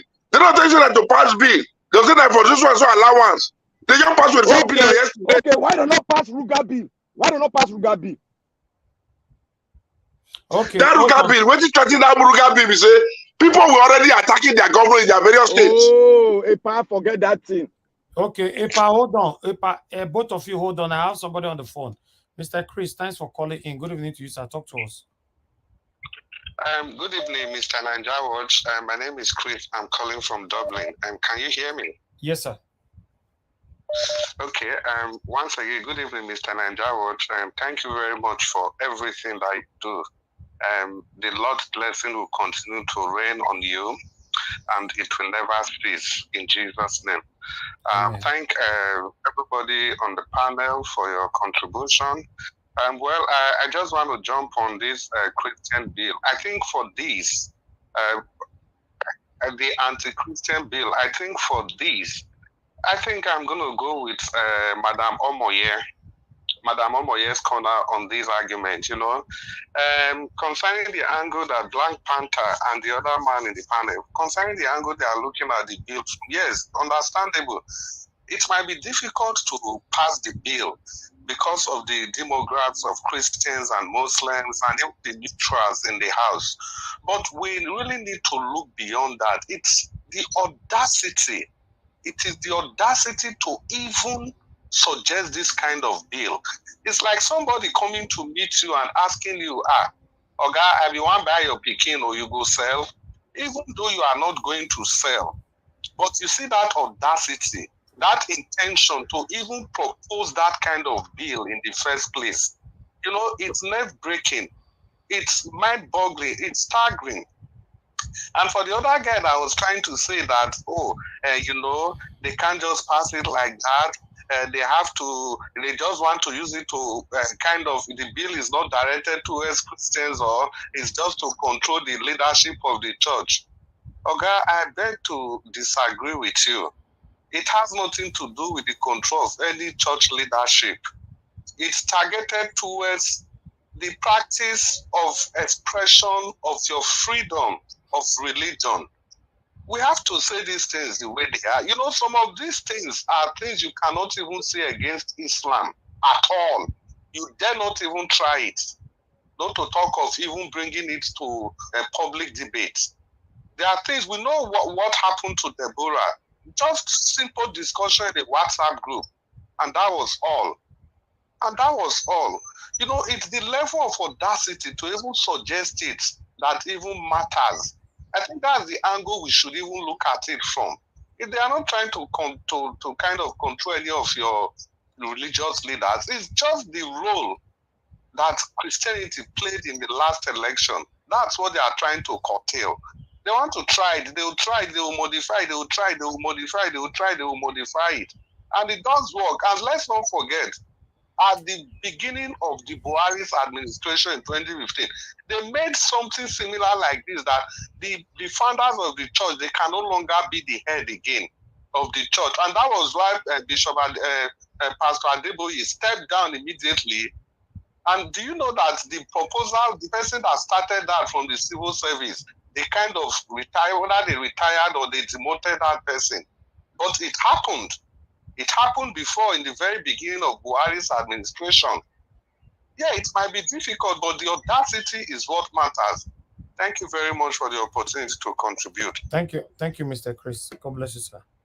Mr. Elvis, can I come in now? Yes, Mr. Chus. It's not your time yet. It's Engineer Ken, but you can. Yeah, just contribute to what Black Panther said. Yes, go ahead. The last caller, thank you for everything you just said. You just said it as it is. When I spoke on this earlier, I said it. El Rufai, right, insulted Christians. Nothing happened. Shetima, right, said to put the worst Christian in that position is better than putting the best Muslim. And he has to go back and apologize to the Muslims. Look, Black Panther, this is Islamization, whether you like it or not. How else do you want them to Islamize you? When people are telling you what to do, capture your mind. What else do you want? That is Islamization. They're not going to turn you to be a Muslim. This is the only way, telling you when to pray and when not to pray. Telling you what to do. And then, like the last caller, that's why I give him that praise. He said it all. When they take over all this, they control you. It's all about your control, not the pastors. It has nothing to do with the pastors. It's you and I. So let us not come here and deceive people that it's not Islamization. How else do you want them to Islamize you? When somebody telling you what to do, the ruga of a thing you are saying, it is because people on the street said no. That bill was about to be passed. It's until the civil organizations elected people and people start protesting. That's why that bill didn't go. It has gone first, second. It remained the last. So let us tell ourselves the truth. Let us tell ourselves the truth. They're not going to come here and say, you're going to be a Muslim. No, that's not what they're saying. You see the way they put Ruga is exactly the same way. That is exactly what this bill is doing right now. And that's why I want us to focus on it, not talk about people from outside. This is internal problem, not external. Let us say it as it is, because this is why we keep losing the opportunities to tackle things that we're supposed to tackle. Thank you, Mr. Elvis. All right. Let me take this call quickly. Then I'll come back to Engineer Ken. Hello, Mr. FA. Thanks for calling in. Good evening to you. Please talk to us. Thank you. Hello, good evening. Yeah, go ahead. Hello. Yeah, Nigeria Watch. You know, there's one thing about Nigeria. Sometimes we will see we Nigeria we get one problem. Sometimes we will see say this thing on fire. If they come on fire. Sometimes we will use like the big grammar to cover and to throw the thing under the carpet. Why am I saying all those things? I've been saying this thing for long. You know where these people take succeed? This Muslim ticket. You know where Nigeria made a big mistake? When we they fight for here, the old big church for Nigeria, all those big church, I don't want at the best of many of the way they back, those are where get private jet, all of them keep quiet. Now not this thing. Me, I know say these people they go Islamize Nigeria. That one either you like it or throw it away. That is for you. Even you said you see no. So more will not just call the beat around the bush. Now see after make God forbid make Tinubu no rule for 8 years now. After he rule, he go give Muslim person. Then their mission they just succeed their mission. You see, these people where they talk now, say no, they must pass the law, give Senate this one. Who Senate they there? Who they control all of them? So that Nigeria, most of our way don't still travel. The way we take the year for social media, Nigeria will not be the way you say they encourage us with your most of your panelists for here. Nobody for the day here. I don't know why somebody like this Black Panther Black Panther. The guy sometimes they hear, but the way they hear this evening, you suppose know where it came from now. Nigeria, now your opinion, if you get, he cannot speak like you. Now he have to speak like himself. Yeah, I understand, but this guy now think guy man will be saying, man, you know, as our country be bongo, you know how Nigeria be. If you take power, if you take seat, anything can happen. Nobody they mash your leg. Now you gonna control everything. You see, say people, some group of people this brigade where they hear of, call Nigeria. You see some men call you they say nothing they happen. They go succeed. Me, I know say they go succeed. If Christian now they want to do something better, okay, make they come out better protest. If not, they go succeed. No, we don't deceive ourselves here. All right. I love Yes Corner because the way the woman did that lady saying here just now, I'm so excited. He don't tell you the love Yes Corner. I will start to charge you for I love. So no, you will start to be paid now. She talk sense. Not be only many of them. But not they say I love. You say I like him. That love I will be charging you for it now. When you reach Yes Corner, I love Yes Corner. No. Because we did school, see, not be joking. See. Your immediately you come on like be like say with the word for. You know how many call me they receive? We not be joking. It's not funny because Nigeria is going with you see how many people that don't buy for North. And sorry, I not going to forget this thing. People where they buy for North now, bros, don't let that be a surprising thing to you. Say now the people where support to be, you know, people they don't buy for North for recently. All right. Don't go down. Let's move on. Thank you, my brother. You understand, bro? I greet you. I greet the panelists. God bless everybody, bro. God bless you, Mr. F. Thank you. Let's hear from Ginger Breadman. Ginger Breadman is on the phone.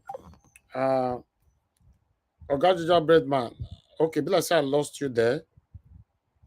Fortunately, a lot of people try to call in. Okay, no call right now. One panelist they talk. Make anybody not call because nobody's calling right now. Some of now they watch Percy 3 minutes before time. Now not they follow it till they talk. Now they call where Percy they talk. Now that time when they talk, now they call. So all right, thank you very much, sir, for calling in. Please talk to us. Hello, good evening to you, sir. Talk to us. Hello, good evening. We can hear you, sir. Go ahead. Yes, my brother, good evening. Good evening for the job you are doing for all Nigerians around the world. Good evening. Thank you, sir. My name is Paul. I'm calling from Gabon, Maze.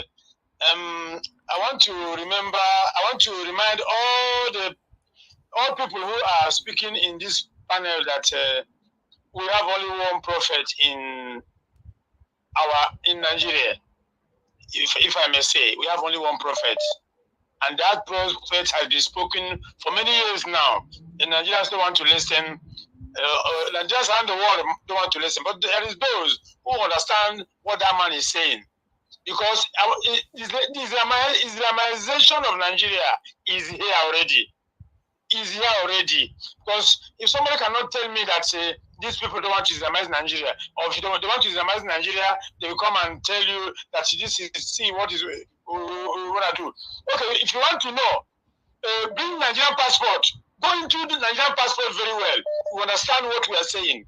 You know, so you can see that only one prophet. After see this election just pass on. All those Nigerian pastors prophesied that some of them say that he will die. Some of them say that they will arrest him, and you're not going to be there. But now what happened?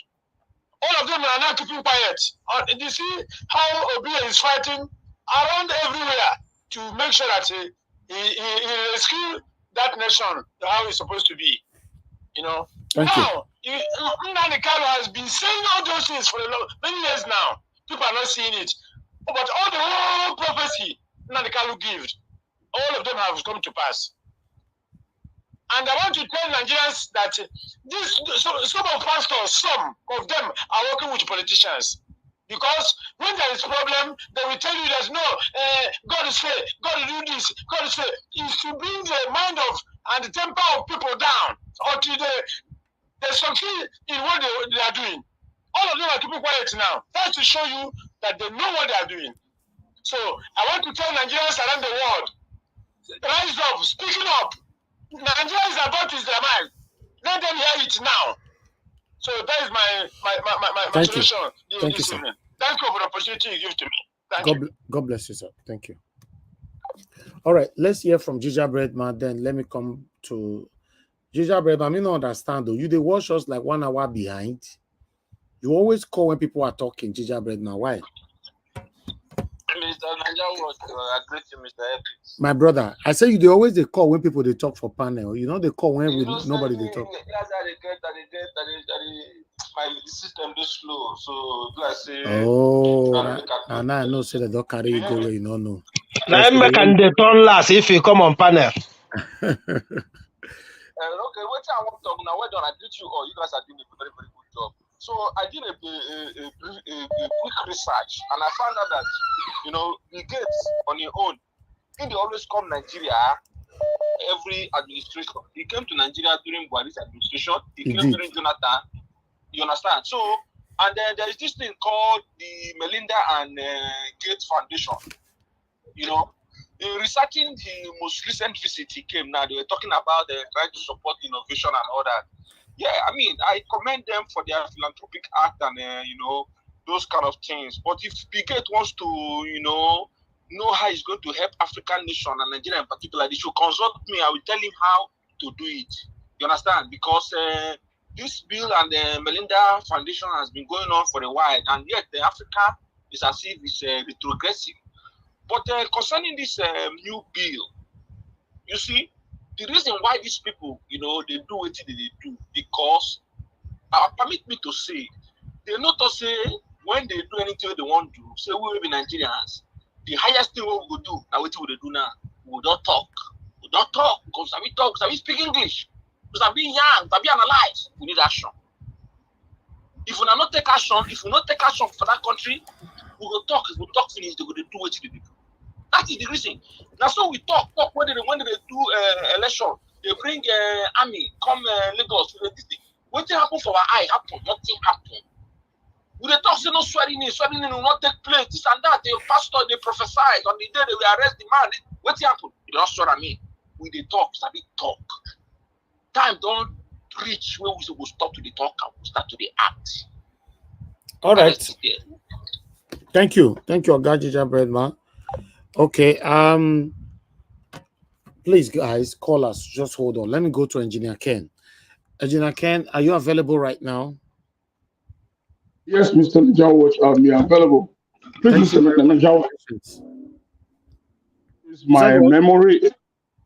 Please, I would like you to rephrase my memory about the bill. I don't really know the bills that you guys are talking about because I'm kind of lost. Yeah, a bill to regulate practices of Christianity in Nigeria. So the regulation is the only area I cannot really say. So for them to want to regulate anything to do with Christianity, why not all the religion, other religions as well? Only Christianity. So that's the concern right now. Why Christianity?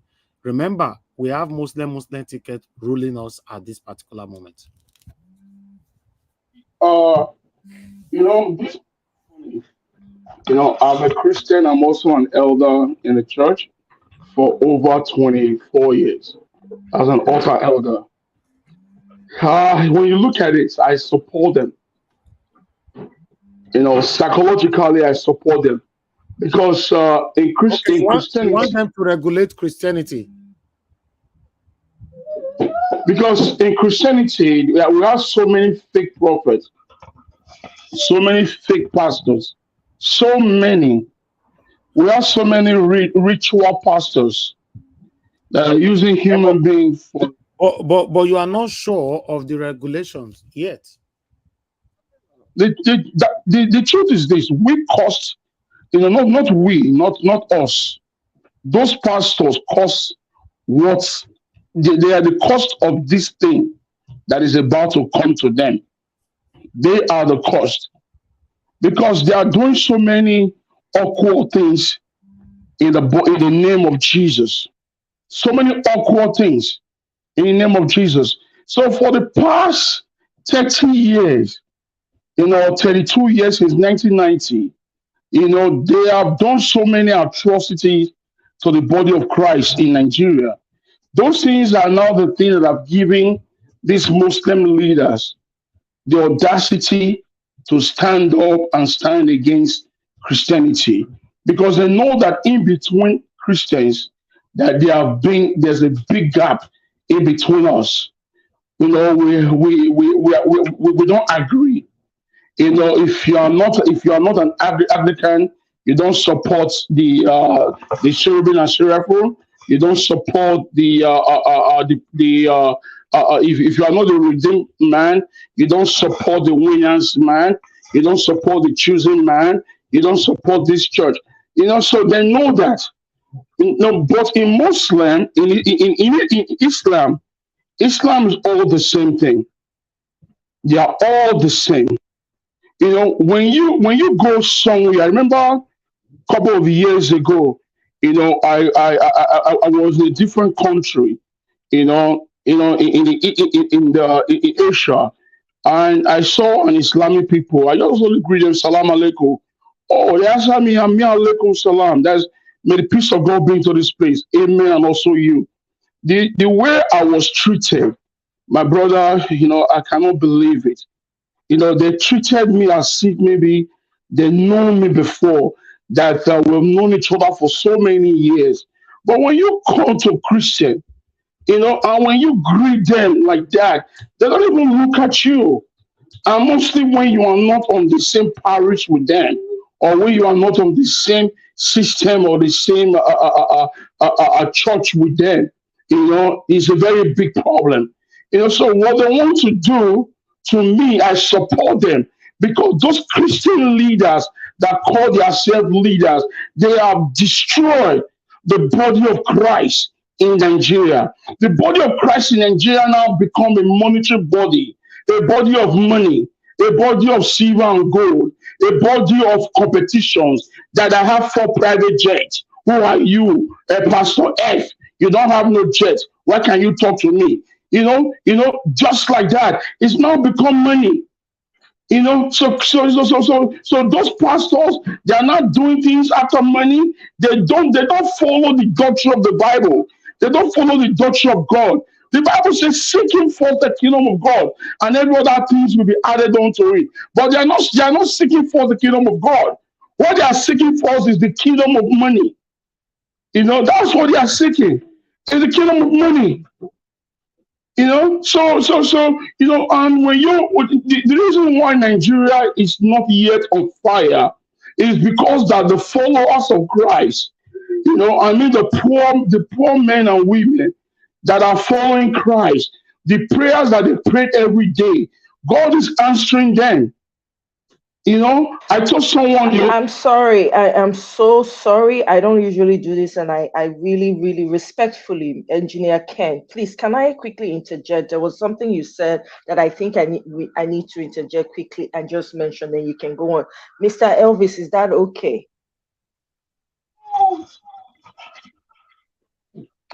Okay, Mr. Engineer Ken, if you're okay with it, I can move on.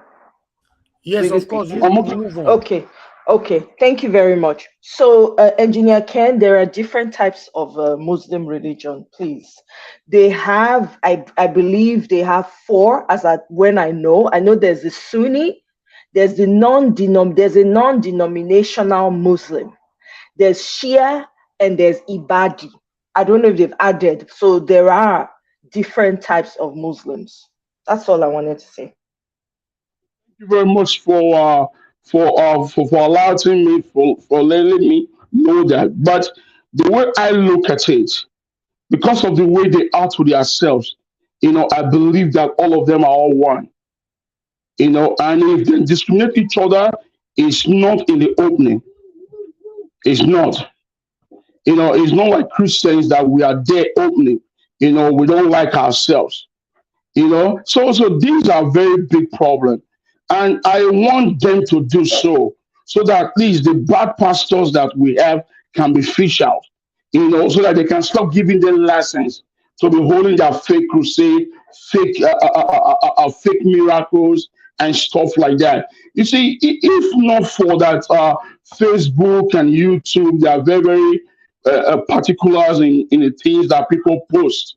My brothers, if you hear a lot of havoc that a lot of all these church bishops and pastors and prophets that are doing, you will just swear that you don't want to go to church. So many married homes have been broken because of pastors. You see a married woman will respect his daddy Gio more than her husband. My daddy Gio said that she not sleep with you on Friday. So that Friday rich, he's not going to sleep with his husband on Friday because of daddy Gio. I'm just making, like an example. So a lot of things have been going on in Christianity, but nevertheless, they cannot use that against the rest of us that who are always not like that. So whatever they are going to receive, they are the cost of it because they supported this Muslim ticket. On the mind that this thing has been planted for so many years ago, but they refuse to talk about it. They refuse to work against it because all of them have been compromised. They're all getting paid by all these people. So they should not leave the burden for the poor ones or for the less privileged people to start worrying about. So let the daddy Geos and mommy Geos, let them take the headache and let them take the fight. So let them be the one to fight against it. If I happens to know Tinubu 101, I will make sure that all their private jets, I will take it from them. Because if you look at it, no Imam has a private jet.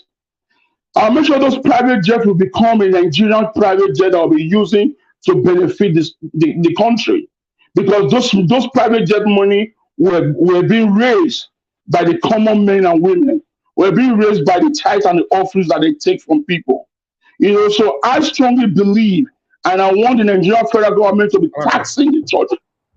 Let's start paying tax. Okay. So that is. Hold on, Gina Ken. Churches should be paying tax. I support that. I'll come back to that. I have somebody on the phone. Madam Joy, thanks for calling in. Please talk to us.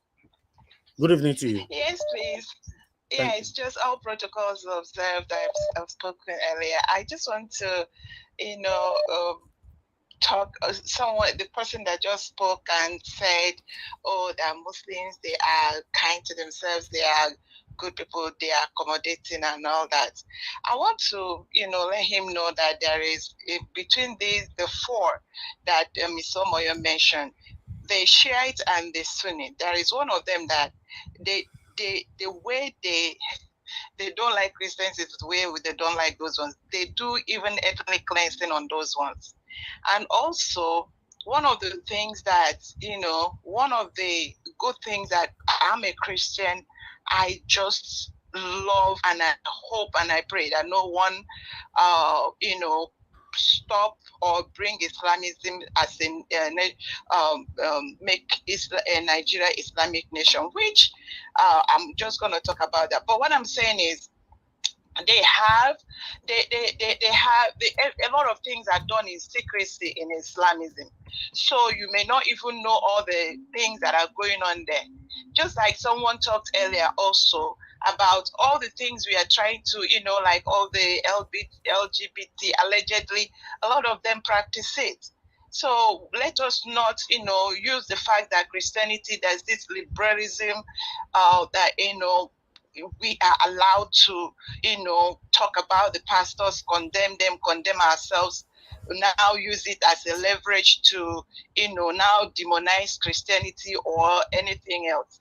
And I want to say something else. When we are talking about, Nigeria as a nation, I hope and I pray, please, I keep saying it, go and study, go and research. Let us educate ourselves. That is my own, if there's anything I've said here over and over is please let us educate ourselves.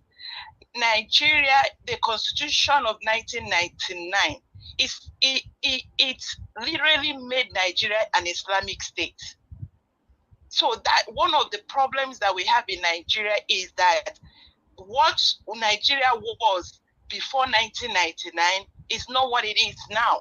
There was some things that have been mixed up. So let us, pay attention and try to be wise in our, choices of word and how we navigate what is going on.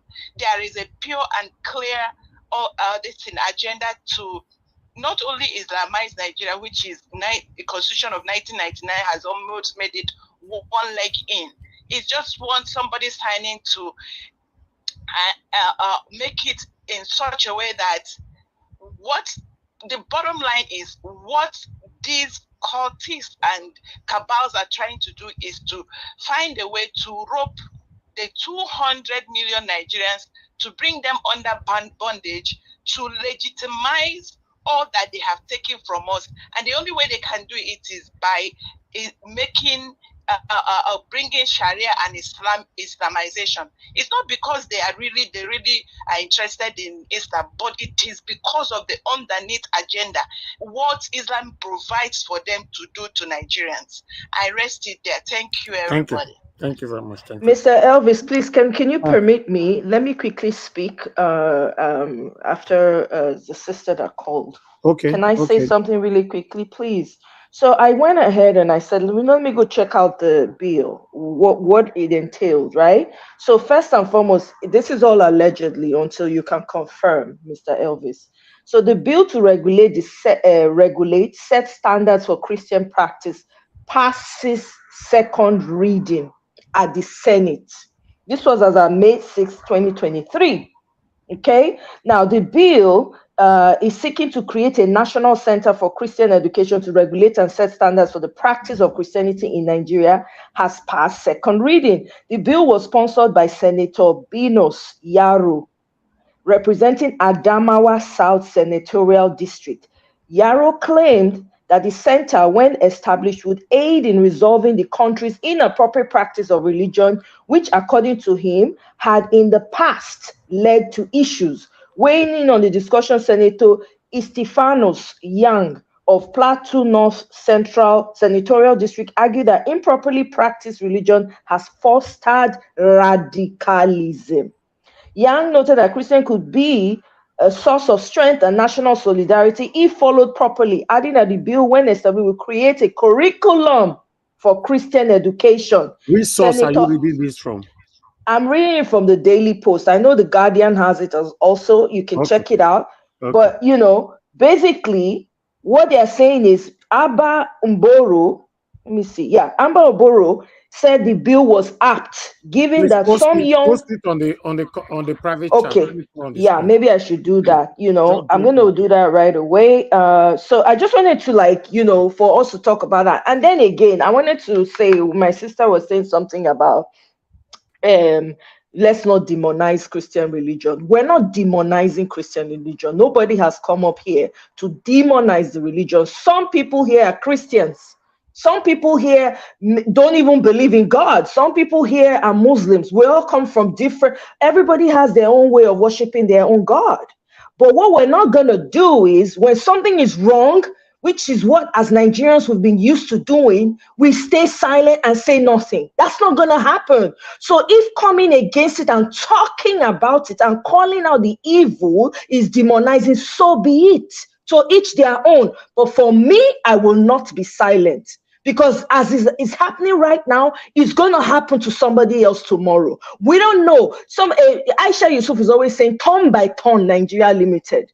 Turn by turn. So please, let's be careful. Nobody's demonizing anything. We're calling out the ill. Look at what the so-called leaders of the church has caused. Where are the members of the church? Why aren't they in the forefront of this movement? Thank you. That's all. All right. Okay, Ajina Ken, round up, sir. Thank you very much. I want to talk to our sister that says that right from 1999 that 1999, the bills that the Senate and the Nigerian government, are written that it was all about Islamization of Nigeria. I want to ask her a question, if you can hear me. Where were the pastors? Where were the Dadijiros? Where were they at that time? That year, 1999, when Nigeria was trying to have, or when Nigeria came about to have a democratic nation, where were they? Why can't they stand and stand against that bill and stand against the Islamization of Nigeria when he just started? Where were they? That was the question I wanted to ask her, and I want her to give me an answer. Thank you, Mr. Nanjawa. All right. Thank you very much, Engineer Ken. I saw someone saying that nowhere in the world churches pay taxes. Yes, maybe I can agree with that. But according to my research here, in the UK, churches don't pay taxes. But what the UK government is saying, churches, temples, mosques, and similar religious institutes do not pay taxes because the money donated to them goes towards helping individuals that taxpayers would otherwise have to pay to help. So they are doing that to help those that is in need. Okay. So now let's go to Nigeria that they don't pay taxes. Are they helping the people there? You see the way UK do their own now. And truly I can testify to that. Yes, churches for here can pay your rent for you if you are a member of their church. If you go to church for a year, they pay all free. They just give you, a coffee, they give you everything, so they make you happy. In Nigeria, how many times they don't make tea for you if you go church? Let's say you can't say if you pay your rent, they can't pay for you. Let's say things are raised. Stop protecting your Mr. Elvis, really quickly, I shared that link, but let me just quickly add this, please. I beg, spare me, because this is very very important. Now, they say that taxes for the church. Now, the reason why they don't tax the church is because the church is supposed to be a charitable organization helping people. But the problem is once, especially here where I live, once the church starts to get involved in politics, start to get involved in what's going on and try to start to do, things that are outside of what they're supposed to do, they tax their behind. That's what happens. But Nigeria, because we don't have any regulations, no structures, people don't care. These people don't care for the people. They don't take care of the people. A lot of poor people are in church.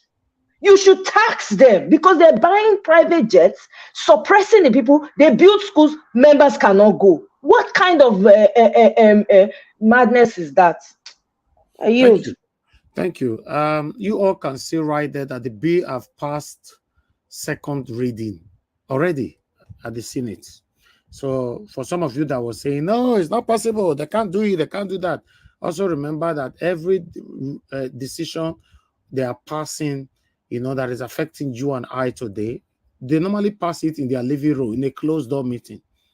In case you are not aware, they pass it in a closed door meeting. They only want to make it official by putting pen to paper at the end of the day, but they've decided it. So please let's be careful. Let me move on to other person here. All right, let's we have Mr. Alex in the building. My brother, Mr. Alex, it's good to have you in the building.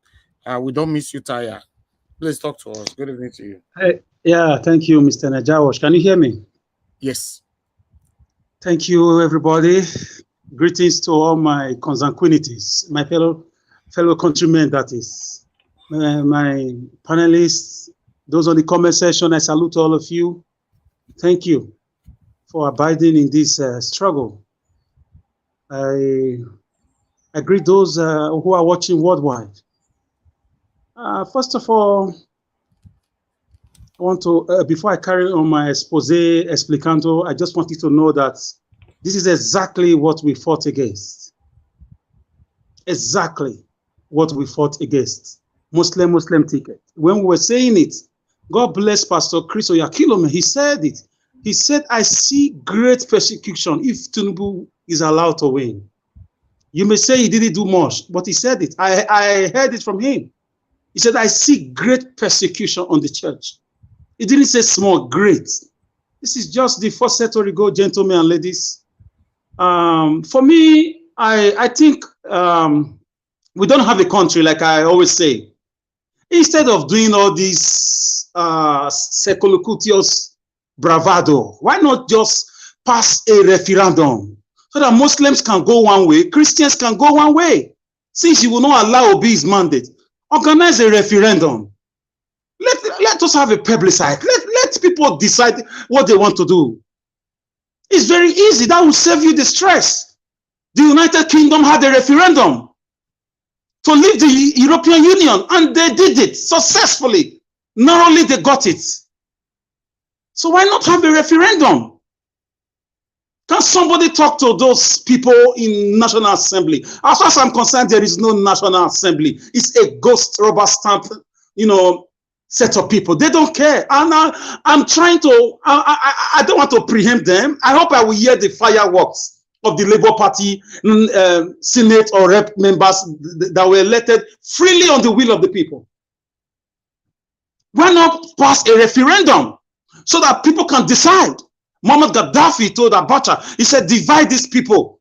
You can be in charge of the Muslims. Let the Christians do their thing. Why are we on a wild goose chase? Who has bewitched us to behave like this? For me, as for the gay or lesbian matter, I'm not gay. I don't know what is gay. So from the ancient Benin Kingdom, we are not gay, and we have a culture. We reject it. It's a taboo. I stand with the president of Uganda and the people of Kenya who has rejected in toto, extempo and impromptu, verbally, the powers that be in the United States, that we are not gay, and we have a culture. Because of these people, God destroyed Sodom and Gomorrah. Go and read your Bible. If you think there is no God, you are fooling yourself. You are fooling yourself. Yes, but God is not foolish. So we have a culture. If my father and or should I say my father and my father were gay, or my mother and my mother were lesbian, will I be alive talking to you beautiful people? So I don't know this white man disease. Is it by force to contact a disease? They just want to spread it by hook or by omission or by commission. So we reject it. We say capital rejectamenta for over our children, over everything we stand for. We are not gay, and we will never be gay. We love women. We marry women. We adore women. We adore our sisters. We adore our wives. We love our mothers. We love it the way we are. So we say, if in northern Nigeria we want to have gay people in their side, no problem. Divide the country. We have tried elections. It didn't work. Divide the country. Divide the country. Are we not remembering Ojukwu now? Are we not remembering now the Kanu now? That we are not one? This Obi will not be given a free and fair justice in spite of the vote he gathered and across the nook and cranny of the country. We are not gay. We have identity. We have identity. So as for the bill, listen, gentlemen and ladies, there is no Nigeria. It's time to break up this country. I thank Obi for all he has been doing. Obi won the election square. Beavers was switched off. That is enough to set the country on fire. But what can we do? We have a group of men who have sold their conscience. I have not heard anything from the Labour Party House of Rep members. They are supposed to be having press conferences. I don't understand. I don't understand. If they cannot do it, let them record themselves so that people like me and some people can go there and shake up this country for them. You set up a press conference on your own expense. Call National TV. Give your own take of the whole thing as a National Assembly member, either as a senator or as a rep member. It's allowed. So why are they quiet? Have they been fed or overfed just now? Were they hungry when they came to the National Assembly? Maybe it's too early to blame them, because Nigerians are very used to it's too early, it's too early, it's too early. No, you don't joke with the money. The early money song. You don't do that. What are the Labour Party people doing in National Assembly? Have they spoken up? Where is the video? What are they doing there with all these things? We elected them. We should ring the bell on their head. Call them back if they cannot do the job. If they be compromised, call them back. Record them. Activate the recalling modus vivendi. Let them come back. The country is in a critical situation just now. We don't need these things. Why are they not passing a bill to talk about insecurity? Why are they not passing a bill to talk about, child mortality or infant mortality? Why are they not passing a bill to declare war on electrical darkness, even if they just pass electricity bill?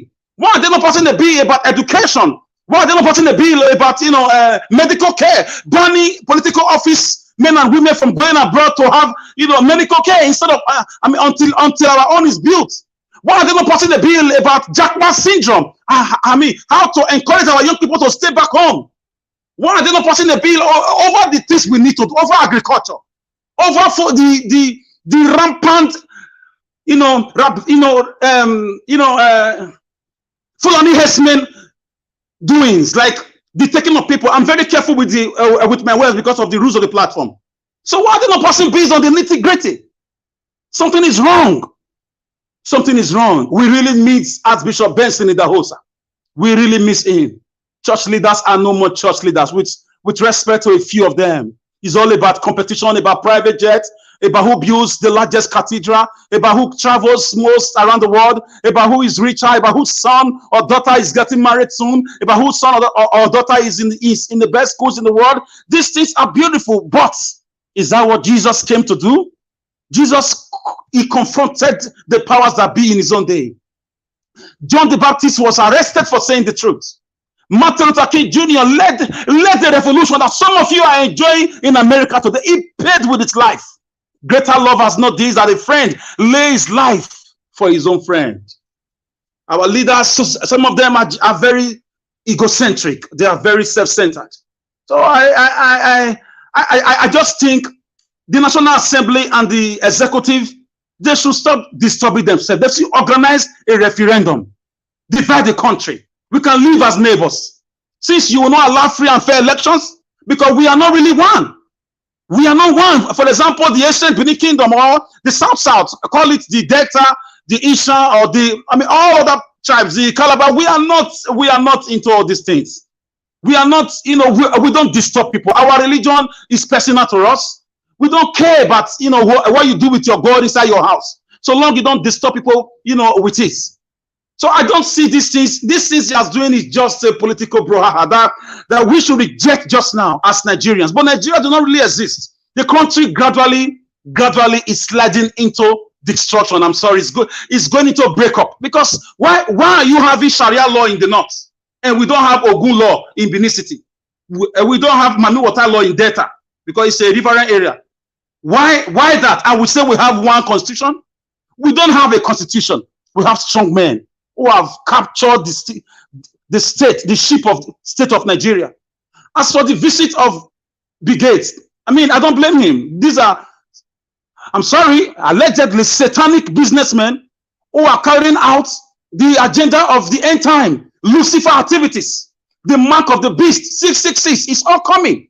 It's all coming. The chips, they are making chips. You cannot buy or sell if you don't have that mark. These are the men that the devil is using. This is a man that predicted that Africa will never survive COVID-19, but God failed them. They said Africa, Bill Gates said it personally that Africa will be a graveyard. Fact check me. He said it, that in less than 2 months, when COVID-19 started newly, Africa will be a graveyard because we don't have hospitals, we don't have facilities, we are not developed, we are not ready. By the time NSAS came, people gathered. Different protests came up. People gathered.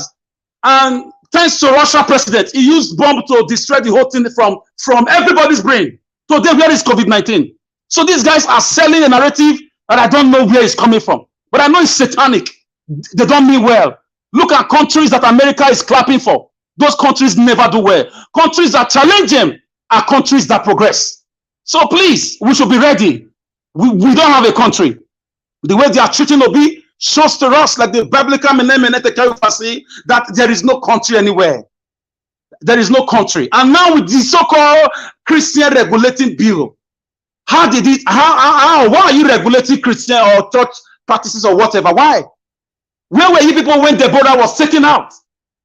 Where were you people? Where was the National Assembly when Fulani herdsmen were rampaging the whole country? We're kidnapping a whole Abuja train, a whole railway line with 960 passengers. Where were the National Assembly?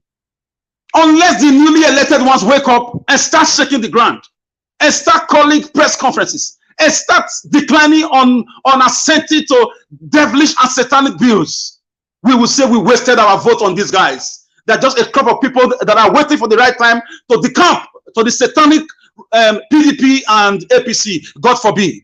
Because by now we should be hearing from them. We should call them out. What are their names? The one in my own local government in Edo State, his name is Engineer Yahweh Esosa. You must speak up. You are standing for Oredo. Speak up. We didn't elect you there to go make money. Speak up. What is your stand? You are a Christian or you are a Juju worshiper. Speak up. Speak up. Let us hear your voice. Please. Wherever you are, anybody you know won election under Labour Party because they didn't pay any godfather. They didn't buy from for 100 million. We gave them our free will. We fought for them. We took the bullet for them. It's time to call them out. Gentlemen and ladies, the country is a fraud. The country has been kidnapped. It's a business entity for some certain people. After this, they will open the borrowing machine. They will start borrowing again and inflation will go high. But I foresee an implosion, like I've always said. If you will not divide the country by carrying out a simple referendum so that Christians and Muslims or people who want to go their way to go their ways, so that you can go and drink any kind of beer you want to drink in the north. Carry it and drink it. Feed yourselves with it. The country will on its own with the law of gravity. What goes up must come down. It will go on its own in pieces. It will go. It will go, and we are close to it. We are very close. So once again, I want to call on Labour Party rep members and Senate. We are not hearing your voice. You don't have time to waste. We elected you. We gave you our votes. We trusted you. The game has started. The job has started. We are not hearing anything from your quotas. But from any state, one would have been seeing your write-up on newspapers. Labour Party House of Rep from Delta State, or from Edo State, or from Kwara, or from Yobe, from anywhere. Shake the ground for us for the right reasons. Reject these bills. Call Nigerian attention. Let them know. Tell it in guts. Let it be known in the streets of Askelon. Let the daughters of the Nigerian state know what is going on. We can't continue like this. It's satanic. We must reject it even before the coming of the colonial masters. We had our way of life before 1914. We had our way of life before 1897. We had our way of life before 1861. We had our way of life before 1342 when they came through Gelegele Seaport. We are a people with dignity. We are hospitable and we are very respectful people. We don't invade. We don't rape. We don't go after people's wives. We don't do all those things, and we are not gay or lesbian. If you think you can't live with where we live, divide the country. Very simple. You save yourself the stress of spending money on useless things. Thank you, Nigeria Watch. I'll drop it here. I'm still here. Thank you so much.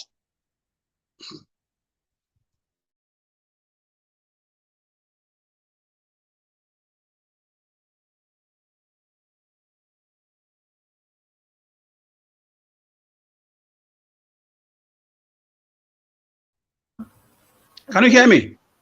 Yes. Mr. Right. Can you hear me? Mr. Alex, thank you very much. Thank you, my brother. Hi. To be honest, I never wanted you to stop. We missed you. We missed you here. I never wanted you to stop. I miss you guys too, man. To be honest, anyway, let me call on the next person that we have here. Okay, I think I need Nigeria Watch, please. Nigeria Watch, please. But you promised to bring in Abure for him to give us situation report about our elected members. Yes, I know you are busy. It's not available because of the case in court is getting tough. Okay. Please. We need him to talk to us. We need to hear from the House of Rep members, Labour Party, and Senate. It's very sacrosanct. Our future rests on their shoulders now. Thank you. Even the other guy, that rep, who said that I never knew my president is the best or whatever, that Labour Party rep, he made another useless comment again yesterday, telling Peter Obi to relax and support Tinubu to rule the country. Can you imagine a Labour Party rep that you and I, everybody supported to become a rep? That's what he said. You know, so it's painful when you see some people how they behave, you know, and at the end of the day, this one are you too, you know. I'm telling you, among 12, you find Judas everywhere. So among 40, you find like 5 Judas or 4 Judas. You know, now youth. He's talking like this, telling your own principal. The funny part of it, telling your principal, you know, to support Tinubu and all that, blah blah blah. Let me put it on the screen so that you people can see what I'm talking about. You know, because this is what we get. This one that people when better Nigerians vote for. The saying a better person you go be. Look at it right there. You know, sweetie talk there. Let me bring it properly. 1 minute. Try to remove all these things from here. I don't like them. Okay, now if face be that. See the guy? He says, support Tinubu, you can win in the future. Abia Labour Party tells Obi. Can you imagine? A House of Representative member of the Labour Party, Amobi Oga, has appealed to the standard bearer of his party in the 2023 election, Peter Obi, to concede defeat and support President Bola Tinubu. Oga Representative Iswa Kwatu Federal constituency in Abia State. In a veiled message to Obi and the presidential candidate of the Labour of People Democratic Party, Atiku, and stated this while speaking with newsmen in Abuja on Monday, just a day before yesterday. Now he talking in a video. In the video clip, I don't even want to read that. No need. See right there. You know. Mr. Niger Watch. Yes, sir. Has Labour Party be compromised from the chairman down? You say chairman down. I can't answer that. Yes, because the chairman supposed to have taken his PRO out to make a speech, a pronouncement on that man. What are they doing? That make me say not be Labour Party mean they support Peter Obi, because I don't trust. I don't understand. I don't understand the chairman keeping silent on his own portfolio. What the hell is all this? I don't know, man. I don't know. The thing be as it gets, man. All these people, their matter be as it gets, to be honest. You know, I would like to hear from someone else on the panel. Let me quickly go to Mother Patricia to talk on this matter. Mother Patricia, what is your take on this matter on the table concerning the regulation of Christianity, you know, or any other topic we've presented so far? Okay, thank you again. Thank the you, opportunity. Yes, please, people on the comment section and all our viewers, kindly click on the share, like, and also support. Very important, because the number of likes that we have is very poor, and we are over 600, and it's like not even up to 300, you know. So I bet make una like it's too yeah. poor. We have 200 and we have over 600 people watching us. The like is too poor, to be honest. It's too poor. This is one of the things we were talking about just now. You know, sometimes our duty, we shouldn't be reminded to do it. This is about our future. But some people, for them to do it, the first thing that will go to their mind, say, wait concern me, not be channel. That's where problem comes from. You know, everybody cannot be a president. Everybody cannot be a governor. You know, in the area where you are good, everybody needs to support you in the area where you are good. It's very, very important to move our nation forward. Press on the like. It's very important. We talk about this every day. You know, but it's obvious that there are still some people that will come here. They want more come beg first before they will do them. But it's okay. We'll continue to beg every day for you to like. In case you don't know what likes means, because I understand some people carry fake news here and there.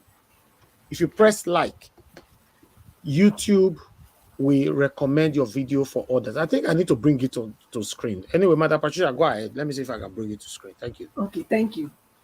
Yes, the regulation of Christianity, you know, in Nigeria, I see it as a slap, you know, on our faces. And this should not the resistance should not only come from just the Christian association. It should be a collective effort to fight against this evil. Because you see, it's like the devil. If you give him one finger, before you know, he's taking your whole hand. And so everybody needs to come on board, especially the traditional rulers as well in the South and the Southeast and even the Southwest. They need to speak up. It's a collective fight. It's not about it's not about it's not about just Christianity now. It's about selecting people for persecution. That's what it is here. It's like they are sidelining them to be persecuted. And how would you really know now when this whole thing starts if they don't speak up? Everybody in South, everybody in Southeast, and everybody in Southwest. Not everybody are Christians, but to be a Christian, it's not written on your forehead. So that's why everybody needs to stand up against this, because it's not talking about regulating the whole religion, as per to say. It's specifically targeted at a particular people, which is Christians.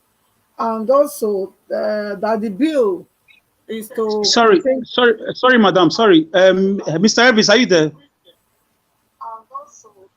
Please, Mr. Elvis, are you there? Please. He is. Please, I don't know. It's just a suggestion. I don't know if you can take out this guy's picture. Let's not give him this publicity. Okay. Yeah, Yes. thank you. That's fine. Thank you. Go ahead, Thank you, Mr. Alex. Thank you.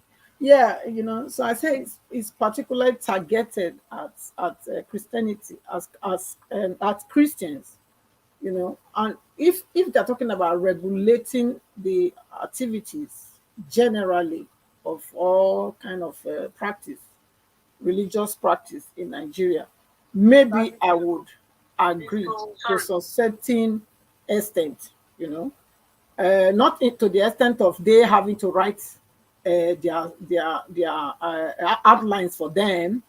No, I will not agree to that, because you can't come to use your human sense to want to lead a church, for example. You can't do that. There's a Bible, there's a book given, to the Christian by God, where they draw their inspiration from before they can communicate. So nobody can say, they cannot start to regulate what they can say and what they cannot say, as long as is in line with the doctrines of Christ.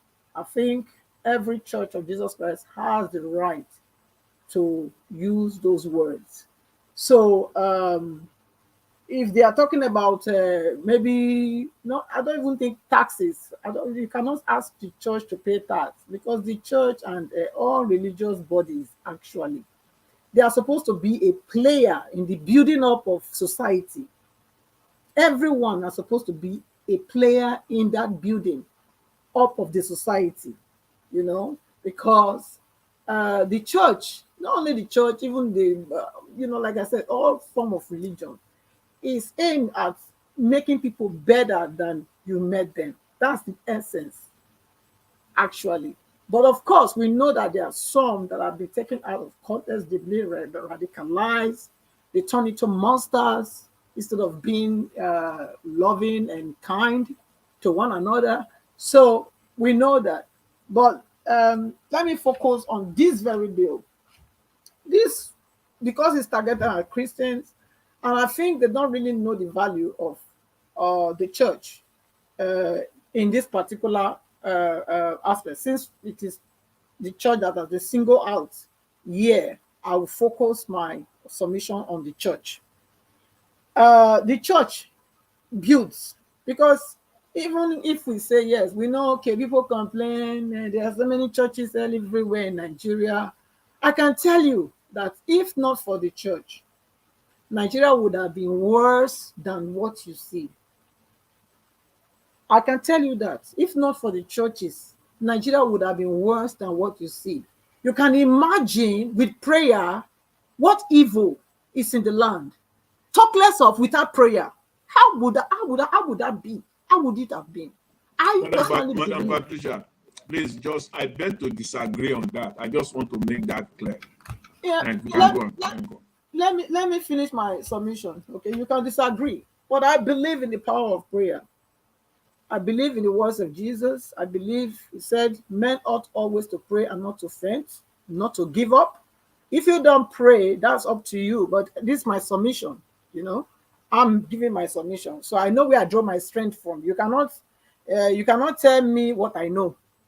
This is me. I'm talking about me now, and I'm also in the same way vein encouraging people that are also like-minded.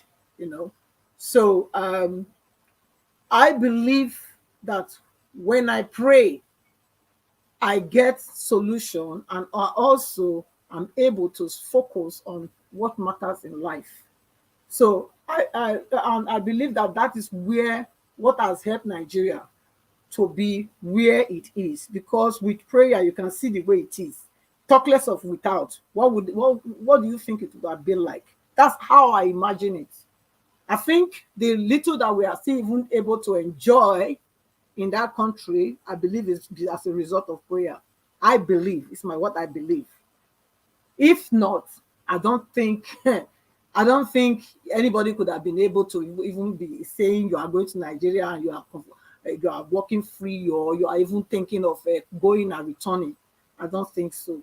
So the bill of they trying to regulate our children by this LG Sodom Gomorrah LGTB agenda is already on the works for long. And Nigeria has the population. We have to understand that Nigeria has human resources, we have the numbers. Population equals worth. In anything you want to do, you need majority. You need a lot of people. The more people you have, the more targets you are for people like these satanists and cultists. So Nigeria has the people, and if you look at the world, this global, what they call it, this their world, one world religion that they are forming, there have been a lot of resistance from Africa mostly. They've been able to subdue the rest of the world, actually. They've been able to get them to kind of buy that fallacy, But they've not been able to penetrate in Africa, and especially in Nigeria, because Nigeria is one of the biggest country in Africa. And therefore, they are targeting Nigeria in all ways, because they know that if they're able to get Nigeria, then they've gotten the rest of Africa. So that's why he went there. And the man there now, because he's told the mandate, he's looking for, validity from everywhere. So he don't mind. He's like a drowning person, He's a drowning man. And a drowning person, they are dangerous. They are desperado. A drowning man, you can see a snake head on top of the water. You would think it's somebody that wants to save him. That's what it is for this man now, this Tinubu. Because I don't see why, with everything that is open to everybody about this man, Bill Gates, you now bring this man will come and see you in Nigeria to do what? To do what? To start with, what is he going to do there? They should go and look. They should look. Google it. Google the Gates activity. Bill and Melinda Gates Foundation. What atrocities they've committed? What everywhere where they have said that their so-called satanic charity that they say they are doing, going about saying they are helping people and they are actually killing people. Sorry about that. Buy people, buy them. Through this, they have so-called poison they are putting on people's arm, called vaccine. How can people that want to reduce population want to be the one to come and help you? What are you looking for? Don't you know that they're after your people? So they are not there. It's not there. Anybody that's deceiving himself, you can go on deceiving yourself, thinking that he's come to help you. He's a philanthropist. Yes, philanthropist. That is somebody that is a buyer by nature. That's where he derives his joy from. He doesn't get it from anywhere else. That's what brings joy to his heart. I think I also heard last time that he set up whether 200 and something hospitals in Nigeria. You know, he's giving money for that. To do what? To be harvesting organs? Do they know this guy? These are people that are used by the devil. These lawmakers, you people need to wake up. You need to wake up. You guys need to wake up. You need to wake up. Google. Today information is everywhere. You know, you need to find out who is this man. Even in America, they don't want him because they know the kind of atrocity that is committed against the people as well. This is not something that is hidden. Study about is a foundation in India, in most African countries. The information is out there. So is it this one I want to embrace? We cannot embrace such. People, please, you know, you guys should really show love to your people because they don't want you. They don't want us. We cannot throw our people on arm's way on these people. We cannot give them just like that. Give up our people. You think they want you anywhere, they don't want you. So it's better you wise up and size up, you know, and do the needful and kick him out. Kick him out. People should kill that bill on their arrival. Don't let it pass because it's not going to help anybody. It's not going to help anybody. They are not there to help you. It's not there to help you. It's come to reduce your population because we are a threat to them. If you don't know that. So the earlier the lawmakers know this, the better. You people don't just be lawmaker and walking like blind, you know. Get to know what's happening around you. You are there for a purpose. You are not there because you just want to go there and gather money. You are there to speak for millions of Nigerians that will never get there to speak for themselves. That's why you are there. So don't go there and betray them. Don't go there and sell them off. Don't go there and put them, you know, into the slaughterhouse. Don't do that. Read. Get some information. No. You don't need to vote for a bill immediately. You can say no. You have to take time to go and study the bill, look at it, find out the people, the character that is producing or where these people are coming from, what's their previous antecedents. You need to know all these things before you make a decision. You have to make an informed decision. Don't just jump into conclusion. You know. Thank you, Madam Patricia. Thank you for your submission. Thank you very much.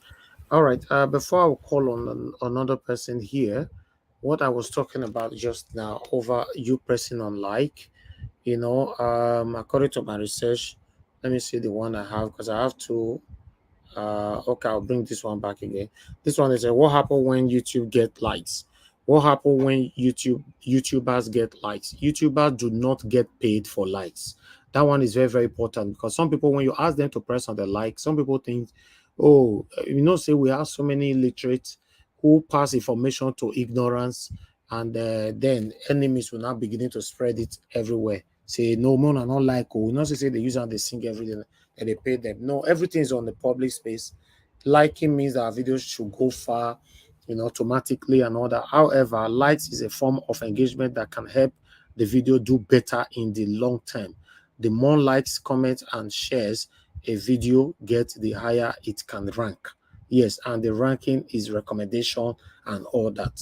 Okay, why for super chat? We talked about it the other day. I just find this. I said, let me bring it here.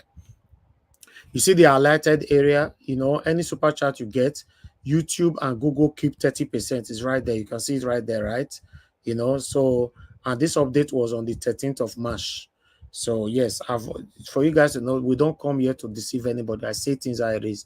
which I know many of you are even educated more than me, though, or you are more brilliant or smart than me. You can do this research by yourself, you know. So please, when we say press like, it means that let our voices go far, let them rank it well, so that they can recommend the video for others. That's why. That's the main reason why we call for likes all the time. Like. You know. So can we have some like now after this display? Can we take the like to 400 now? Let's see. Let's see if we will get it. Because currently it's on 302. So make them press like. Kai, people say Nigeria made the put up on screen. It's not easy. I believe when I say it is enough. You know, press on like now, my people. Let's see if we can you know, if we can take it out of this 300, and it's currently on 307, 308 now. Press on the like, press on the like, press on the like, press on the like. So we are going to be switching out of this topic right now. So I'd like us to go on the final, the report that I reported today, what happened in court. You know, I always like to tally it up with what my brother Ned Media also have to say about it. So, but let's take this like further first now. After I just yesterday reach, take can further, take can further. We should recapitulate back again. I already reported everything you listened to today on our first broadcast by earlier on 2 o'clock. So yes, join us every day here. We are here 2 p.m. We report everything for you the way they come from inside the courts. So tomorrow again, we are going to be here by 2 p.m. in the evening, in the afternoon. Join us and let's take the live update from the court as usual. God bless you all, my people. I appreciate you all. So we're going to start talking again. Okay, someone is asking for a link. I'll post that soon. I'm bright. Yes, I'll do that shortly. Bear with me. Let me call on now, please, everybody should stick with the what happened today in court and our possible expectations, you know, for this submission. Let's leave the bill of the Christianity. I trust I don't hammer that one, not be small, you know. So let's let me call on Mr. Edwin. You know, after Mr. Edwin, then I'll come to Mr. Alex. Mr.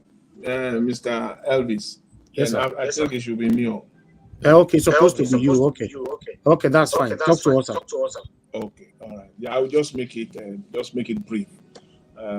That's fine. That's fine. Yeah, the submission today of the witness statement. You know, one thing that came out very clear to me and kind of highlight my curiosity is the strategy, the Labour Party strategy, the strategy behind, you know, Labour Party legal team giving the witness statement to the respondent on the morning of the testimony. I think there's a strategy in that because they know fully well that there will be an objection to that, because I've noticed it now since last week. And to some extent, we have kind of see it or term it as being a waste of time. So if there is no strategy behind it, why did Labour Party continue to do that? Giving them that testimony on the morning, knowing fully well that they will oppose it and they will use it for extension for the next day. You know, so I think they have a reason for that. I want to believe that they have both the INEC and the APC team. They want to make sure that they have limited time to review, perhaps just a limit. In fact, one day, you know, will still not be sufficient. It will be limited for them to review it. If not, I don't see any reason why they continue to do that. So there must be a reason behind that. There is a legal strategy why they continue to do that. We've been seeing that now since last week, and I think that's a positive. That's a positive thing. And by the way, I don't even know why many of these witnesses are addressing the lawyers as my lord. Maybe somebody who have more experience here will. But I've never seen it in a court setting where you be addressing them as my lord. That's one of the overbearing that we have in Nigeria, you know. So on the cross-examination, you know, the objections, if you look at the objections that the INEC and APC in particular, the objections to most of this testimony, to this witness statement, it's not, they don't really address the meat or the substance of the witness testimony. And I think that's where the strategy I talked about, you know, came in, because if they have 3-4 days to review it, especially witness testimony, because you have to go and meet the same expert on that line also to help you out. As a lawyer, you will still have limited capacity to review, except if you have some knowledge in that area. So that's the advantage that Labour Party has there. And that's the reason why most of the objections, they don't really eat the substance or the meat here. They just focus more on how to discredit the witness, you know, how to show the judges that this witness is a supporter of Labour Party, you know, therefore the statement cannot be credible, or this witness cannot be impartial, because you see them emphasizing over and over again that this witness is a supporter of Labour Party. They kind of make reference to that. And the idea behind that is to paint the witness as, you know, as not credible enough. You know. And with respect to INEC today, at least for the first time, they gave Labour Party not just the document, not just the registered voters, which is very, very important. And the reason why they waited this long to provide Labour Party this registered voters, I think they will know better. But the most important document that they provided today is that certificate of compliance. And that document is very, very important, because it simply means that you cannot object any longer. And I don't know why they refuse to give them that certificate, because every document that they've been submitting since the beginning of this trial does not come with that certificate of compliance. Because certificate of compliance, you can't object to it. And I'm glad today that at least they have 33 states that they provided with certificate of compliance, and I think that's a positive side for Labour Party.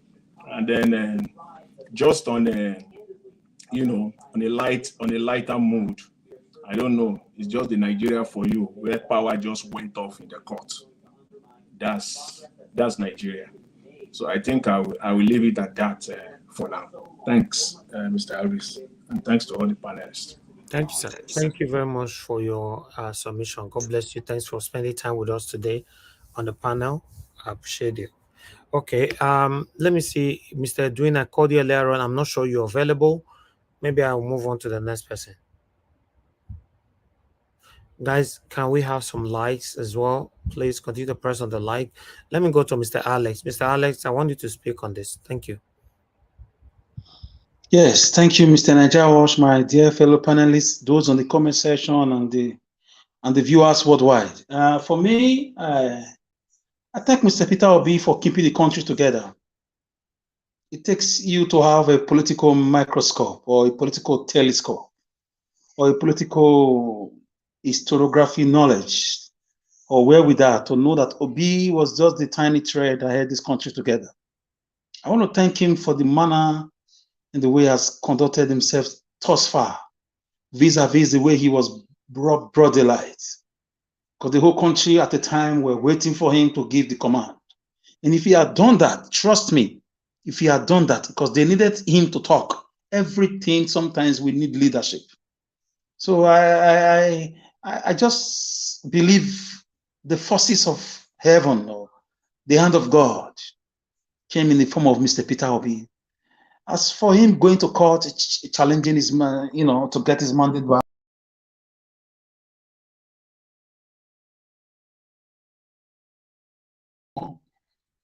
Yes, Obi Obi will try his best. He could get it back, but I see beyond the judiciary now. The rascality, the impunity, the divisiveness, the massive divisiveness, the lopsidedness of the country is just too gargantua. There's no gainsaying about it. There's no way we will not have an implosion. So I want to advise the federal government. I want to advise the so-called, cabal responsible for this Nigeria krikum krankum. We should call for a referendum. I stand by it. A referendum is not a war. It's a simple vote to stay together or to split into different country or to change the system of government totally. Maybe to a unitary system, to a parliamentary system. We can just try something else. The country is not working. To avoid an imploding, ticking time bomb civil war, we have to avoid that. So, because people can't feed. The dollar is on a nosedive. It's going up every day. Inflation everywhere. The price of tapioca extract is beyond the reach of the ragtag and the bucktakes. The price of gari, that is, or the price of rice, or the price of yam, or the price of plantain. Are you going to cope with that? Transportation, security is on perpetual vacation. So the country is not working. People are running out of Nigeria as if they are running from a political or a physical inferno. So the whole thing is pointing to one direction: implosion. Just a matter of, it's not if, it's just a matter of when. So I want to call on all leaders of thought, all leaders of all opinion leaders, all good men and women who means well for humanity. They should think of a referendum. We did it before in our history. There was no war. We can live peacefully. We can have 3 countries like Denmark, Sweden, and Norway, and Finland. About 2 or 3 of them were once one country. Pakistan and India were once one country. It wasn't working. Pakistan left from India. So let's just allow Peter Obi for me do his work. The guy is trying. And Bangladesh too. Yes, thank you. Peter Obi is the only. It's like the guy. There's something about Peter Obi. He's beyond a human being. There's something about him. Trust me. There's something about that guy. I will not be surprised if he gets his mandate back.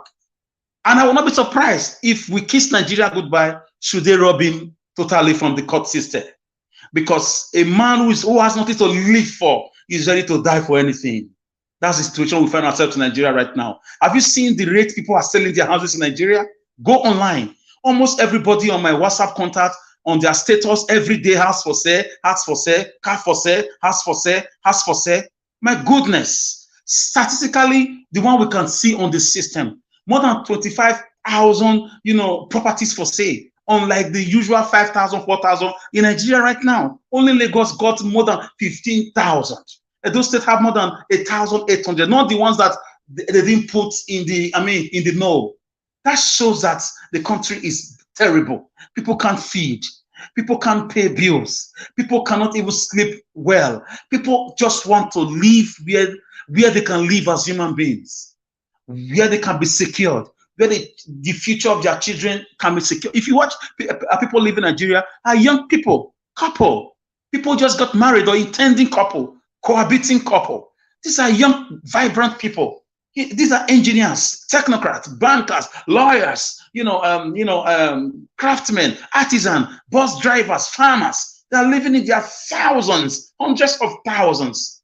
And there is an acronym, a shameful acronym for it, the Jakba syndrome or the Jakba saga, that should put all of us, in a flashback, in a nostalgia, to think, is this the Nigeria our forefathers fought for? Is it in Nigeria Oba Kenzwa the Great supervised the birth of Nigeria? Is it in Nigeria Anthony, a man from my side, Anthony Enaro, moved the emotion for independence for? Is it in Nigeria Abat Macaulay wrote for? Is it in Nigeria, this man from the West, Obafemi Awolowo wrote, Nnamdi Azikiwe, all those nationalists? Is this the Nigeria they fought for?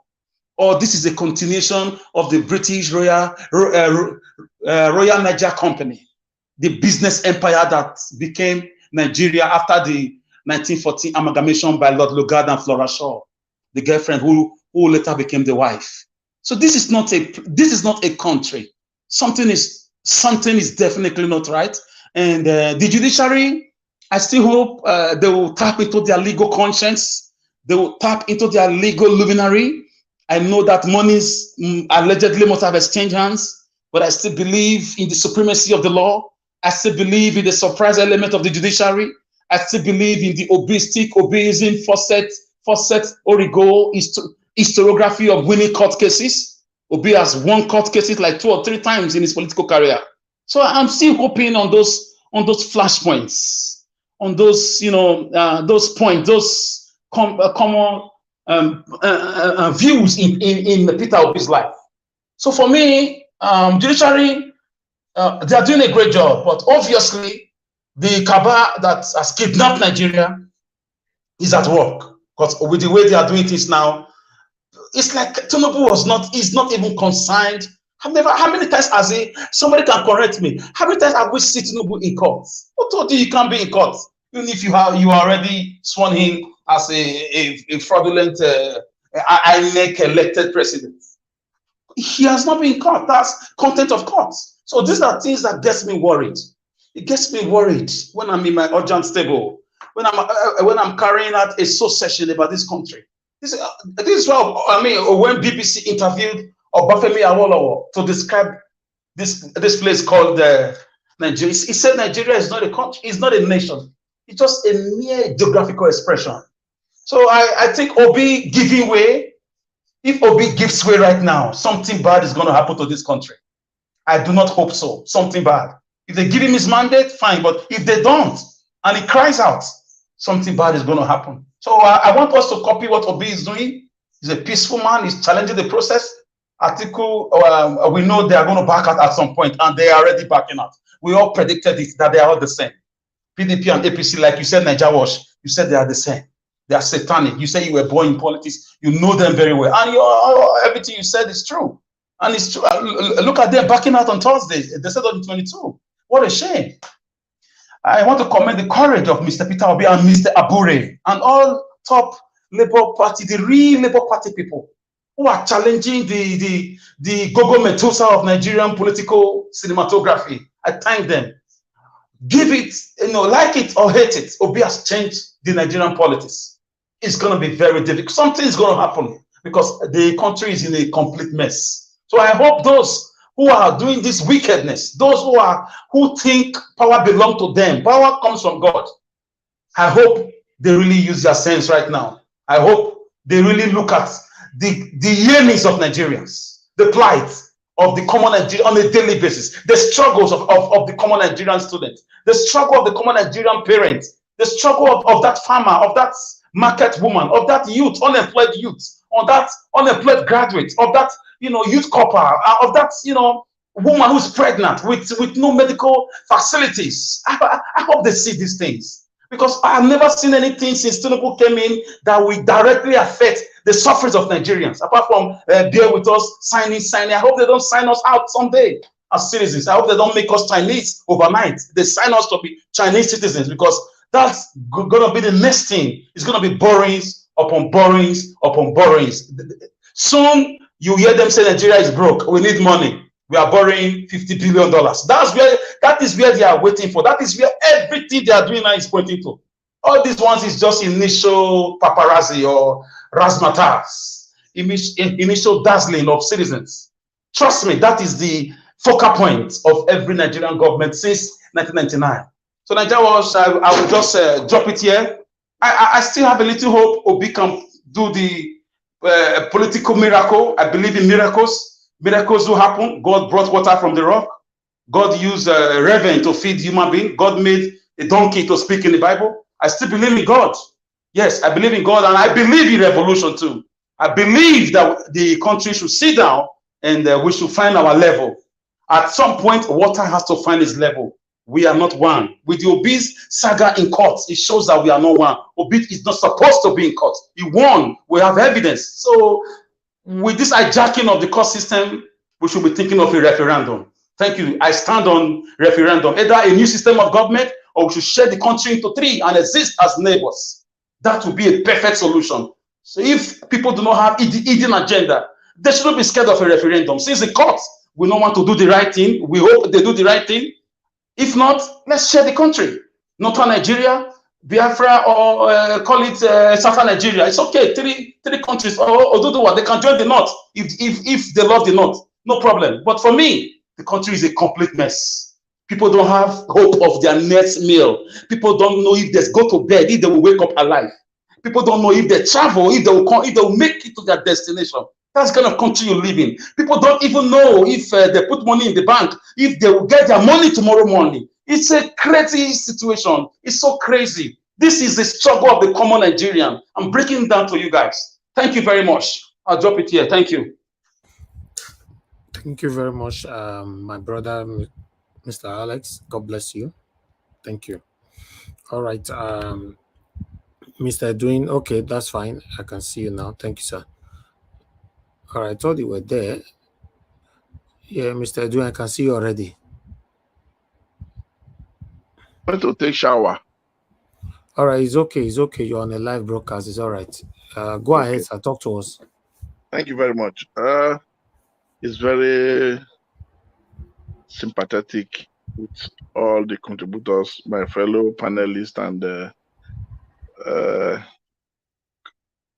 the people listening to us all over the world, in Nigeria. Just think about it. I greet all of you. And the comment section, I appreciate and greet all of you also. Well, it's a pity with the last videos you just played now, which is the court update. The thing is, the same APC people are still hoping for, and Tinubu is just, they are still fighting to lodge in with technicalities because they don't have anything really to say. If you watch them, at times they will say they don't have, they don't have any cross-examination to make, but when they now hear some certain things, they want to break in because they were thinking they would dodge it just like that. And like somebody was now saying that the strategy the Labour Party is using by giving them those witness statements that same day is also a very good one. No, not, because they've been starving the Labour Party also with documents. And the Labour Party is also giving them documents the time they have. And I want you, that big guy, to get that thing out of mind, that it is not true to say Labour Party is trying to serve them with those documents, because most of them, they made their deposition on the 19th. Depositions on the 19th, which is just for yesterday. So yesterday was just the only day in between. And they had other witnesses that they called in. So if you look at it, on the 19th, deposition was just day for yesterday. Yesterday was 20th and today is 21. So meaning, the Labour Party were not trying to be satanic the way they are trying to do, which is the APC lawyers. And again, another thing again that is very important is that all these documents that Labour Party is presenting now, all those EC forms and ACA forms, those are forms that is confirmed already. Those ones that were signed by Okoye, they cannot escape it, and technically cannot do with that. You see those ones that they are refusing to present, that is where there's a problem. Because most of those ones they are refusing to produce is the one that is carrying some of the states that Peter Obi won, and they deducted the numbers. And if you look at it now, the one now they said is nowhere to be found now, which is the 36 states, which is the EC9 form. And that one is what confirms the collation that the INEC used to do their tabulation. So if you know what they are trying to do now is that they are trying to hide that paper so that the number will not be verified by the judges to now say, you people had this thing, then how did you arrive at the numbers of 8,000 to 6,000 plus that our principal had? So they are trying to still keep on to it. They might bring it at the last minute, but if they bring it at the last minute, then they will do it when they are doing the closing remark and making the man, because if they don't bring it now, at the end of the day, what Labour Party lawyers should do now, if they are hearing us, I mean, is to ask for contempt of court. And for that contempt of court not to happen to them, which will be directly affecting, what is it called, Mr. Yakubu, they will want to submit it maybe a day or 2 days to final argument. And if they can do that, then I think they will have no place to conclude their final argument or their final submission with technicalities. Because that guy from INEC and that Tinubu lawyer, those two of them are, if you listen to the way they are just pushing the whole thing over, they are waiting for mistakes that will make. Like those guys that said, okay, the case we represented ourselves. It was not like the one that said it's working for whether orphanage or I don't know. If you listen to the submission and the question they asked that guy, but your addressing is not regarding and it's not referring to those people. So they will take them as a personal individuals because they said they were there, but they never did supervision. So those ones, they will use technicalities on them. But you see the other one that which the last guy brought out, that is a total hammer because they are going to collaborate it because it's under the local government. They are going to collaborate it. The one in Lagos State, they are going to collaborate it. It's going to be difficult for them because if you remember when they started submitting evidence, that of Lagos State was brought by PDP. And then this guy now brought it, he's already collaborating it. And they confirmed that of the PDP. So if they refuse to confirm that of the Labour Party now, they have made the mistake already because there's already a collaboration from that one that was confirmed at the early stage. So that was why they now said they demanded those documents directly from those states instead of doing themselves at the INEC headquarters. So that's why they're trying to use that argument to say what they requested was outside the INEC headquarters. And INEC is supposed to be the one they are supposed to submit from. But they've forgotten that INEC has listed, the Labour Party listed the whole things they needed. And they frustrated them with it. After most suffocation, then those ones now have to go behind them. And they must have given all those reports. So if so far so good, I've seen nothing bad. That's just what I want to tell everybody. I've seen nothing bad in what they are submitting right now, and it's going to help Labour Party. But there are technicalities we should be very, very careful. Those ones who don't have collaboration, we might not be able to defend it, to have it. That's it. Thank you very much, sir. Thank you, sir. Thank you. Thank you very much. We are rounding up now. It's been a long day for me. So let me move on to Black Panther. Please talk to us, sir.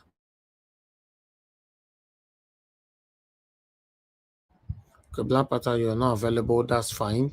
I'll quickly go to Mr. Alex. Are you? Yeah. Then go ahead, sir. Talk to us. Your final submission. Thank you.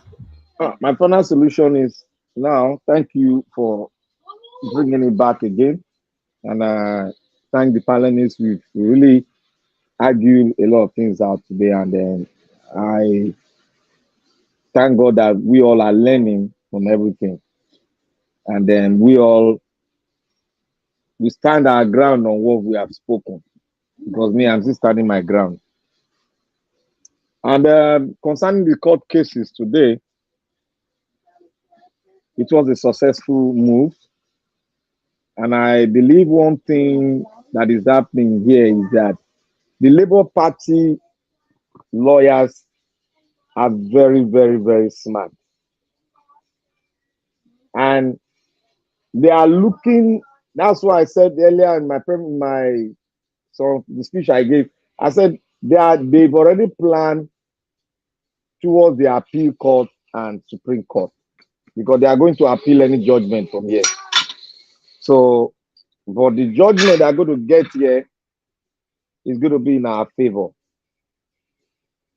If they are hiding anything and they don't want to bring it out, where is the noise coming from, Mr. Black Panther? Why? Sorry for the noise. The case that is here now, we are going to win this case and we are going to go to the appeal court. We're going to beat them in the appeal court, no matter what they do, because there is a fact, the substantial fact is ready on their table. I don't care whether they don't want to deliver that. That one is content of court already. They know. They know, and our lawyers are going to cite that verse of the law to them very soon. So they are very smart. They are waiting for their time. If you look at how it is going, our lawyers are waiting for their opportunity. Then they go in there. What you see as mistake is never a mistake to them. It's never a mistake. It's just that our lawyers are very smart. They know what they are doing, and they don't want to fall into the hands of technicalities or one thing they will bring forth, because I know that is what that lawyer, the Agbado lawyer, are for. They want to go on technicality. But if we look at the whole issue now, I want us to maybe by tomorrow, I want us to really go into the technicality they might probably spring out. I want all of us to look into that, so that let us preempt them and let us preempt their submission, their final submission. Because it is very good for us to preempt them. In our preempting them, we might probably hit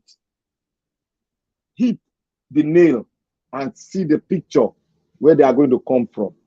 But what I still think here is that when you go to a law court, you bring forth your facts, you bring forth what it is the truth, and they now accept it, and they now deliberate on it, and you cannot debunk that fact that I brought on the table, and you are waiting for your last submission to now say on that technicality, because the technicality that I'm looking at before when they were doing it, a lot of the law like Buhari, they did not really have such a fact that PO really brought forward. So I'm very, very open to listening to the technicality from anyone that might have an idea of the technicality. Should elaborate on it broadly and use the part of the law that can guide him, so that we all can be educated on it. Because I'm still waiting for that technicality part they are trying to make the moves on. Because no matter how intelligent you are, there is always a man that will be ahead of you. So your intelligence does not stop at you. Somebody else will take it up from that place. About somebody else who is much more intelligent than you. So what I'm trying to say here is that we all should keep our fingers crossed. If they go ahead, that they want to break the camel's back and want to damn more consequences, then it is time for Nigeria to have a referendum or in any other way to split the country. If they refuse it, then let's go on the other side, because now it's not going to be this one is doing this, but it's going to be people that are fighting against democracy and people that are standing for democracy. There's no tribe in this. It's just a two-way affair. And everybody in Nigeria, as I speak to everyone in Nigeria, we should all stand on the path of truth, because we cannot stand on that premises of, oh, we want to see it starting fine. Let us see how it's going to do it. They are going to borrow more money. There is no way you can continue like this, where you have a bogus government, you have a bogus Senate, you have a bogus ministry, you have a bogus ministers eating fat salaries and other things. You are spending more money, more than 60% of your budget on people governing us, and you want to now do your project, you want to do the project for the people. It's not going to be possible.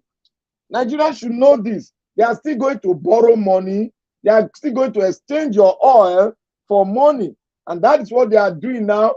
We cannot have a grip of all the oil they've exported. We cannot have. What about our gas? We cannot have. So therefore, Nigerians, they are trying to play you the way Boo played you guys. They are going to keep on borrowing, and they told us that there's nothing wrong about borrowing. We know that there's nothing wrong about borrowing, but when you borrow to eat, You keep on borrowing. Nigeria has borrowed and they borrowed to pay salary. That means we'll keep on borrowing and we'll get ourselves bankrupt. And here comes Venezuela. Already Venezuela is giving us red light, green light now. Go ahead. We are going there. So Nigerians, you don't want to be like Venezuela. Stick to the truth. Let's fight this together and have a good celebration at the long run. But finally, I say we are going to have a headway and we are going to win this court case in Jesus' mighty name. Thank you, Mr. Nadia Watch. Amen. Amen. Amen to that. Black Matter, God bless you, my brother. I appreciate you. Yes, I'm certainly sure if it goes the way it's going right now, we are certainly going to win the court. Especially, I'm talking about this tribunal. Yes, because the INEC or APC people, they could not say anything till now. All they are saying objection, objection, objection, objection, and no reason for their objection. So let's see how it goes. Let me hear from Mr. Chuks Obibweze. Mr. Chuks, are you there with us? Give us your final submission if you are there. Yeah, thank you, Mr. Elvis. Thank you, sir, Thank for your you all patience. Thank you. thank you all the panelists. Everyone has spoken well. I say, we are here to learn. And it shows that if we continue, a better Nigeria is possible. Because after everything, all of us are on one page and on one goal, and that goal is to get back our mandate. The court today, yesterday I was upset, but today, listening how it went, I think, we are making a headway. At least one signed Mr. Okoye's, document is there. So you are objecting it. That is a spokesman for INEC. So you're not gonna deny him. So when the time for arguments reaches, we see what they make of all this objection. I think they said that is the place they're going to give their reasons for objecting. We are waiting. We are waiting for them with their technicalities. But I'm sure the judges know that Nigerians are interested. Nigerians are all over the spaces discussing this.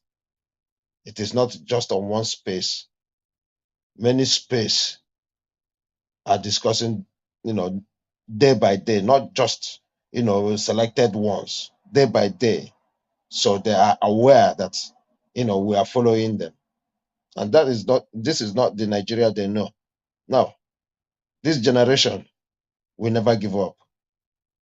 That is why we committed our resources. Mr. Elvis, you committed your whole resources to this for over 1 year now. So many people all over Nigeria. So the Supreme Court, no matter what they're doing, they better know where they're going, because this generation is not a generation of forgive. Now, in the past, we would have, walk away, and they say it like the Abia man said, support him and let's forge ahead. But this time around, it's not business as usual. And I'm using this opportunity as well. I've said this, and many people have said this here. This very legislator that is singing and dancing by himself, which constituency that produced him, you better go and do the right thing. You know what you went through during the election, the beating, the malhandling, the lack of upload, everything. If you are not angry at this man now, what else is going to make you angry? Some of you were beaten on this very day. Some of you were denied casting your vote on this very day. And this man is coming to tell us that this is what you voted for. If this is what you voted, keep it. But I assure you, if this is what you voted for, then don't expect that change. And don't complain. Because the only way all these men and women we sent out there to represent us is going to know that really they are there for us, not for themselves. It's not to make the mistake of allowing them have their way. We need to act and act fast, because the earlier you act, the better they learn their lessons. And this is not just about labor. Wherever you are, they may steal the vote during the election, but if you are there to call them back, they will not be able to do that. They will not be able to do that. The authors of our constitution, they are not stupid for putting that. That is why if you come to the presidency, they tell you, wait for 4 years for you to go and vote them out. This is exactly what the music they're singing right now. So those constituents that their people, not just this one, not just Labour Party, PDP, APC, whichever one they are, when they go there to represent themselves, it is your duty to bring them back. Start it right now. Are you there, Mr. Elvis? Thank you. Wow. Mr. Chisobeboeze, may God bless you for your continuous passionate submission, and for always sticking with us here. From the day of this this movement, you have always been with us here. I appreciate you, sir. Thank you. All right. Everyone on the panel have given their submission. I would like to meet with Madam Patricia. Madam Patricia, please give me your final submission. Okay. The court matter. Yes. Yeah, I think with this last development, I would say things are going well. Because as we know, INEC and Tinubu and APC, they are only just objecting to everything. But I think just merely objecting to everything will not give them any good standing to win the case. Because if you're objecting to something, then you must prove your reason for your objection. So I think looking at it from that angle, I think is good. So even though we know INEC did not bring anything, we don't have access to the beavers, but the lady that came, the Amazon lady, I think that was a good one. We are, based on that, I believe we have the LP have a chance, and then plus all this other evidence that we have produced. Because INEC was the one that conducted the election, and up to now they didn't bring anything. So they are just objecting. You cannot just be objecting now. I mean, everything that is needed to decide this case is with them. What we have now is the form EC8 or something like that, which is the one they give to the mostly the agent, and also some of them that they were able to retrieve or get from INEC, even their own document that they gave to LP, they were still objecting to it. So I think the judges, it's clear already that this case, our PO will win it. But then again, let's see how the judges, which angle they want to come from. They told us before that they will not entertain any technicality. So let's see whether they will truly stand and stand by their words, since that was the first thing they said when the proceedings started. So yeah, so I think it looks good, and so let's wait till tomorrow. So everybody should calm down. But I can tell you, Mr. Evans, that if they do otherwise, the judiciary, then I think Nigerians will not take it lightly with them. And the other thing is that if they will not give our principal the mandate that Nigerians gave him, then let us have a referendum and call for, division. Maybe we just split, so that people that want to move on, so everybody can develop their areas or their regions in the speed that they want to, rather than having to deprive some from progressing or being developing further. So I think that's the direction. So if they know they cannot, they will not let Mr. Peter Obi lead Nigeria, then I think Nigeria should split. We should split the country. So I think that's where I will also stop. And thank you. And I would like to thank everybody that has participated today, contributed, and also supported the program one way or the other. And also all the panelists. I want to say I'm really grateful and I appreciate you all. Thank you. Thank you, Mr. Evans. Thank you very much, Madam Patricia. I appreciate every one of you. I would like to quickly see if Mr. Jonathan still have one or two things to quickly tell us before we go. Mr. Jonathan, are you there? I'm here, Mr. Elvis. Thanks for this opportunity. Okay. I would just want to, say one last thing with respect to the first subject that we talked about. That is the issue of Christianity and faith. I would just want to round up there. That I'm a Christian. That is, I know I made a comment when Madam Patricia was speaking earlier.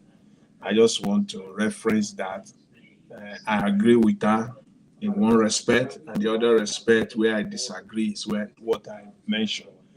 And just to kind of emphasize on that I'm a Christian, I'm a believer. And I believe that one of the major claim, if not the major claim, in fact, that our religious leaders are using, or they have successfully, they're still using it to put a lot of people under their bondage, which is, that is the reason why you will tell a man, a full grown-up man, to show up in church on a Monday morning for prayer, when he's supposed to be at work striving to put food on the table for his family. So that's the issue that I have. And to work hard for their family, to put food on the table for their family, to earn money, no wonder, their poverty is just stretching and stretching on a daily basis. So for me, this is unacceptable. This is something that we must all, speak up, about. So that's just the comment I want to make. And Mr. Elvis, I want to thank you for the opportunity. I want to thank all the panelists as well, and then all those that participated. Thanks very much for the opportunity. Thank you very much, Mr. Jonathan. May God bless you, sir. I'm very, very happy and appreciate you. Okay, Madam Deborah, we are rounding up now. I'll give you the opportunity to talk to us. Good evening to you once again. Talk to us. Yeah, good evening, sir. Good evening to all the panelists. I just wanted to, before you round up, I just wanted to make a slight contribution. So what I wanted to say is that you can as well see that we don't have religious leaders who are willing to speak out for the Nigerian people, even for their own members. They're all quiet. When it comes to the political aspect as well, we don't have leaders in the South that are both in the Southeast, in the Southwest. None of the political leaders are speaking out. None of them are on the side of the people. So the people are just on their own. And this is why I'm really concerned that nothing is going to happen. Because if we don't have people who have the platform, who have the following, and they are not willing to speak for the people, you just discover that the people are on their own. Since the election, how many of the political leaders are coming out to speak out against what has happened? None. The church leaders too are not doing anything. They are all complicit. So at the end of the day, you look at it, who is going to fight war? Who is going to speak out against what is happening, against the injustice? Nobody. It's only the masses. And how much can the masses do? So I don't know. The whole situation is really we are coming out all day with talking, but how much can we really do? The people that have the platform to speak for the people are not willing to look at Peter Obi. He's the only one going to court. How many of the big politicians are concerned, are on the side of the people? Zero. And the same thing goes to the church leaders. How many of them are coming out to speak for their people? A few of them spoke before the election, but a lot of them are silent now. They've all moved on. So I'm just hoping to see what is going to come out. But I don't have faith in the judiciary. And at the same time, I don't know how much the Nigerian people are willing to be able to do. Otherwise, the situation is really blank. People are not willing to do anything. Our leaders who are supposed to come out and be angry at what is happening and to come out and speak, they're all silent. They're all silent. Thank you. Anyway, thank you so much for what you're doing. God bless you. Let's be hopeful and see that if anything will change by the grace of God and the little efforts we continue to speak. We're not going to keep quiet. Because the Bible says when the righteous are silent, evil flourish. So we're still going to continue to speak out and speak the truth. Thank you so much, Nigeria Watch. Thank you, madam. I appreciate you. Effort. Thank you. God bless you. Thank you. All right, my people, that's it. It's been a long day. We've been on air now for the past almost 8 hours, so it's not easy, but we thank God for everything. We all are going to smile at the end of the day. I want you all to have that in mind. Fingers crossed, we are not going to relent on this. Thank you, my good people. I appreciate every one of you right there. Thank you for joining us. Please like and share. I'd like to quickly appreciate those of you that supported us today. We have Osengir Omede, Dr. Elizabeth Gomez, Kosh. Thank you, my people. I appreciate you all. I have Freedom Simple. Thank you. I have okay, that's it. God bless you all. Thank you. And on the people on the comment section, mother of all, Mommy Diaspora, thank you, Mommy, for what you do for us. We appreciate you. Mr. Joseph 4G, thank you very much, sir. I appreciate you. I can see Chris Dublin, thank you very much. God bless you all. And I can see Mother Patricia Tagojimi, thanks very much for your continued support. We appreciate you. Kate, I can see you right there. Portia Gina, I can see you as well. Thank you, my good people. Press on the like before you leave, I beg. Audible Festus, my sister Patricia Enofe, thank you very much. Appreciate you all. BTV Nigeria, Thank you. And Atiosa, I see you right there. Thank you very much. I can see more people. Origins is with us. Thank you very much. I appreciate you all. Thank you, my good people. And yeah, now we'll go draw the curtain because it's been a long day. Okay, Maka for JB, thank you very much and for your continuous support. I appreciate every one of you for your continuous encouragement. Yes, please join us tomorrow by 2 p.m. whereas we're going to take the court update live here. Let's do it together. Now here, now we'll draw the curtain. Good night, my people, and God bless you all. I know they do competition with anybody. If I offend you, forgive me. Show me love. Go to Biza. Kama bara wa lo ninu ife kan akanbi. I know they do competition with anybody. If I offend you, forgive me. Show me love. I go show you love. Kama bara wa lo ninu ife kan. But I know they do competition with anybody.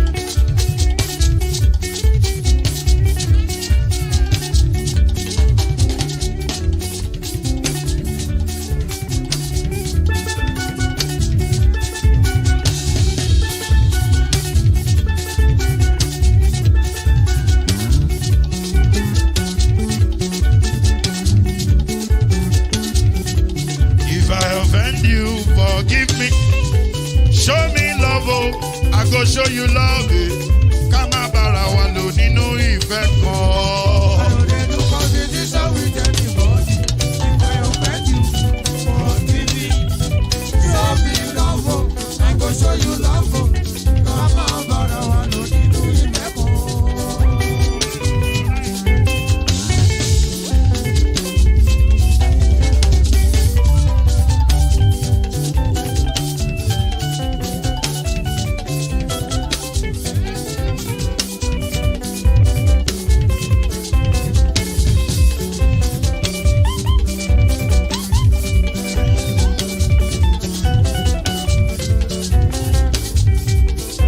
They do competition with anybody. If I offend you, forgive me. Tó bá ti sanwó fún Ṣẹ́gun Nàbí o, ẹ fẹ́ jókù. Alákọ̀bí Ṣẹ́gun Nàbí. Alákọ̀bí Sábàmẹ́là. Anybody? Any bobo. Anybody? Mo ló ń folú, ó gbà mí bó ṣe rí mi láti finishi.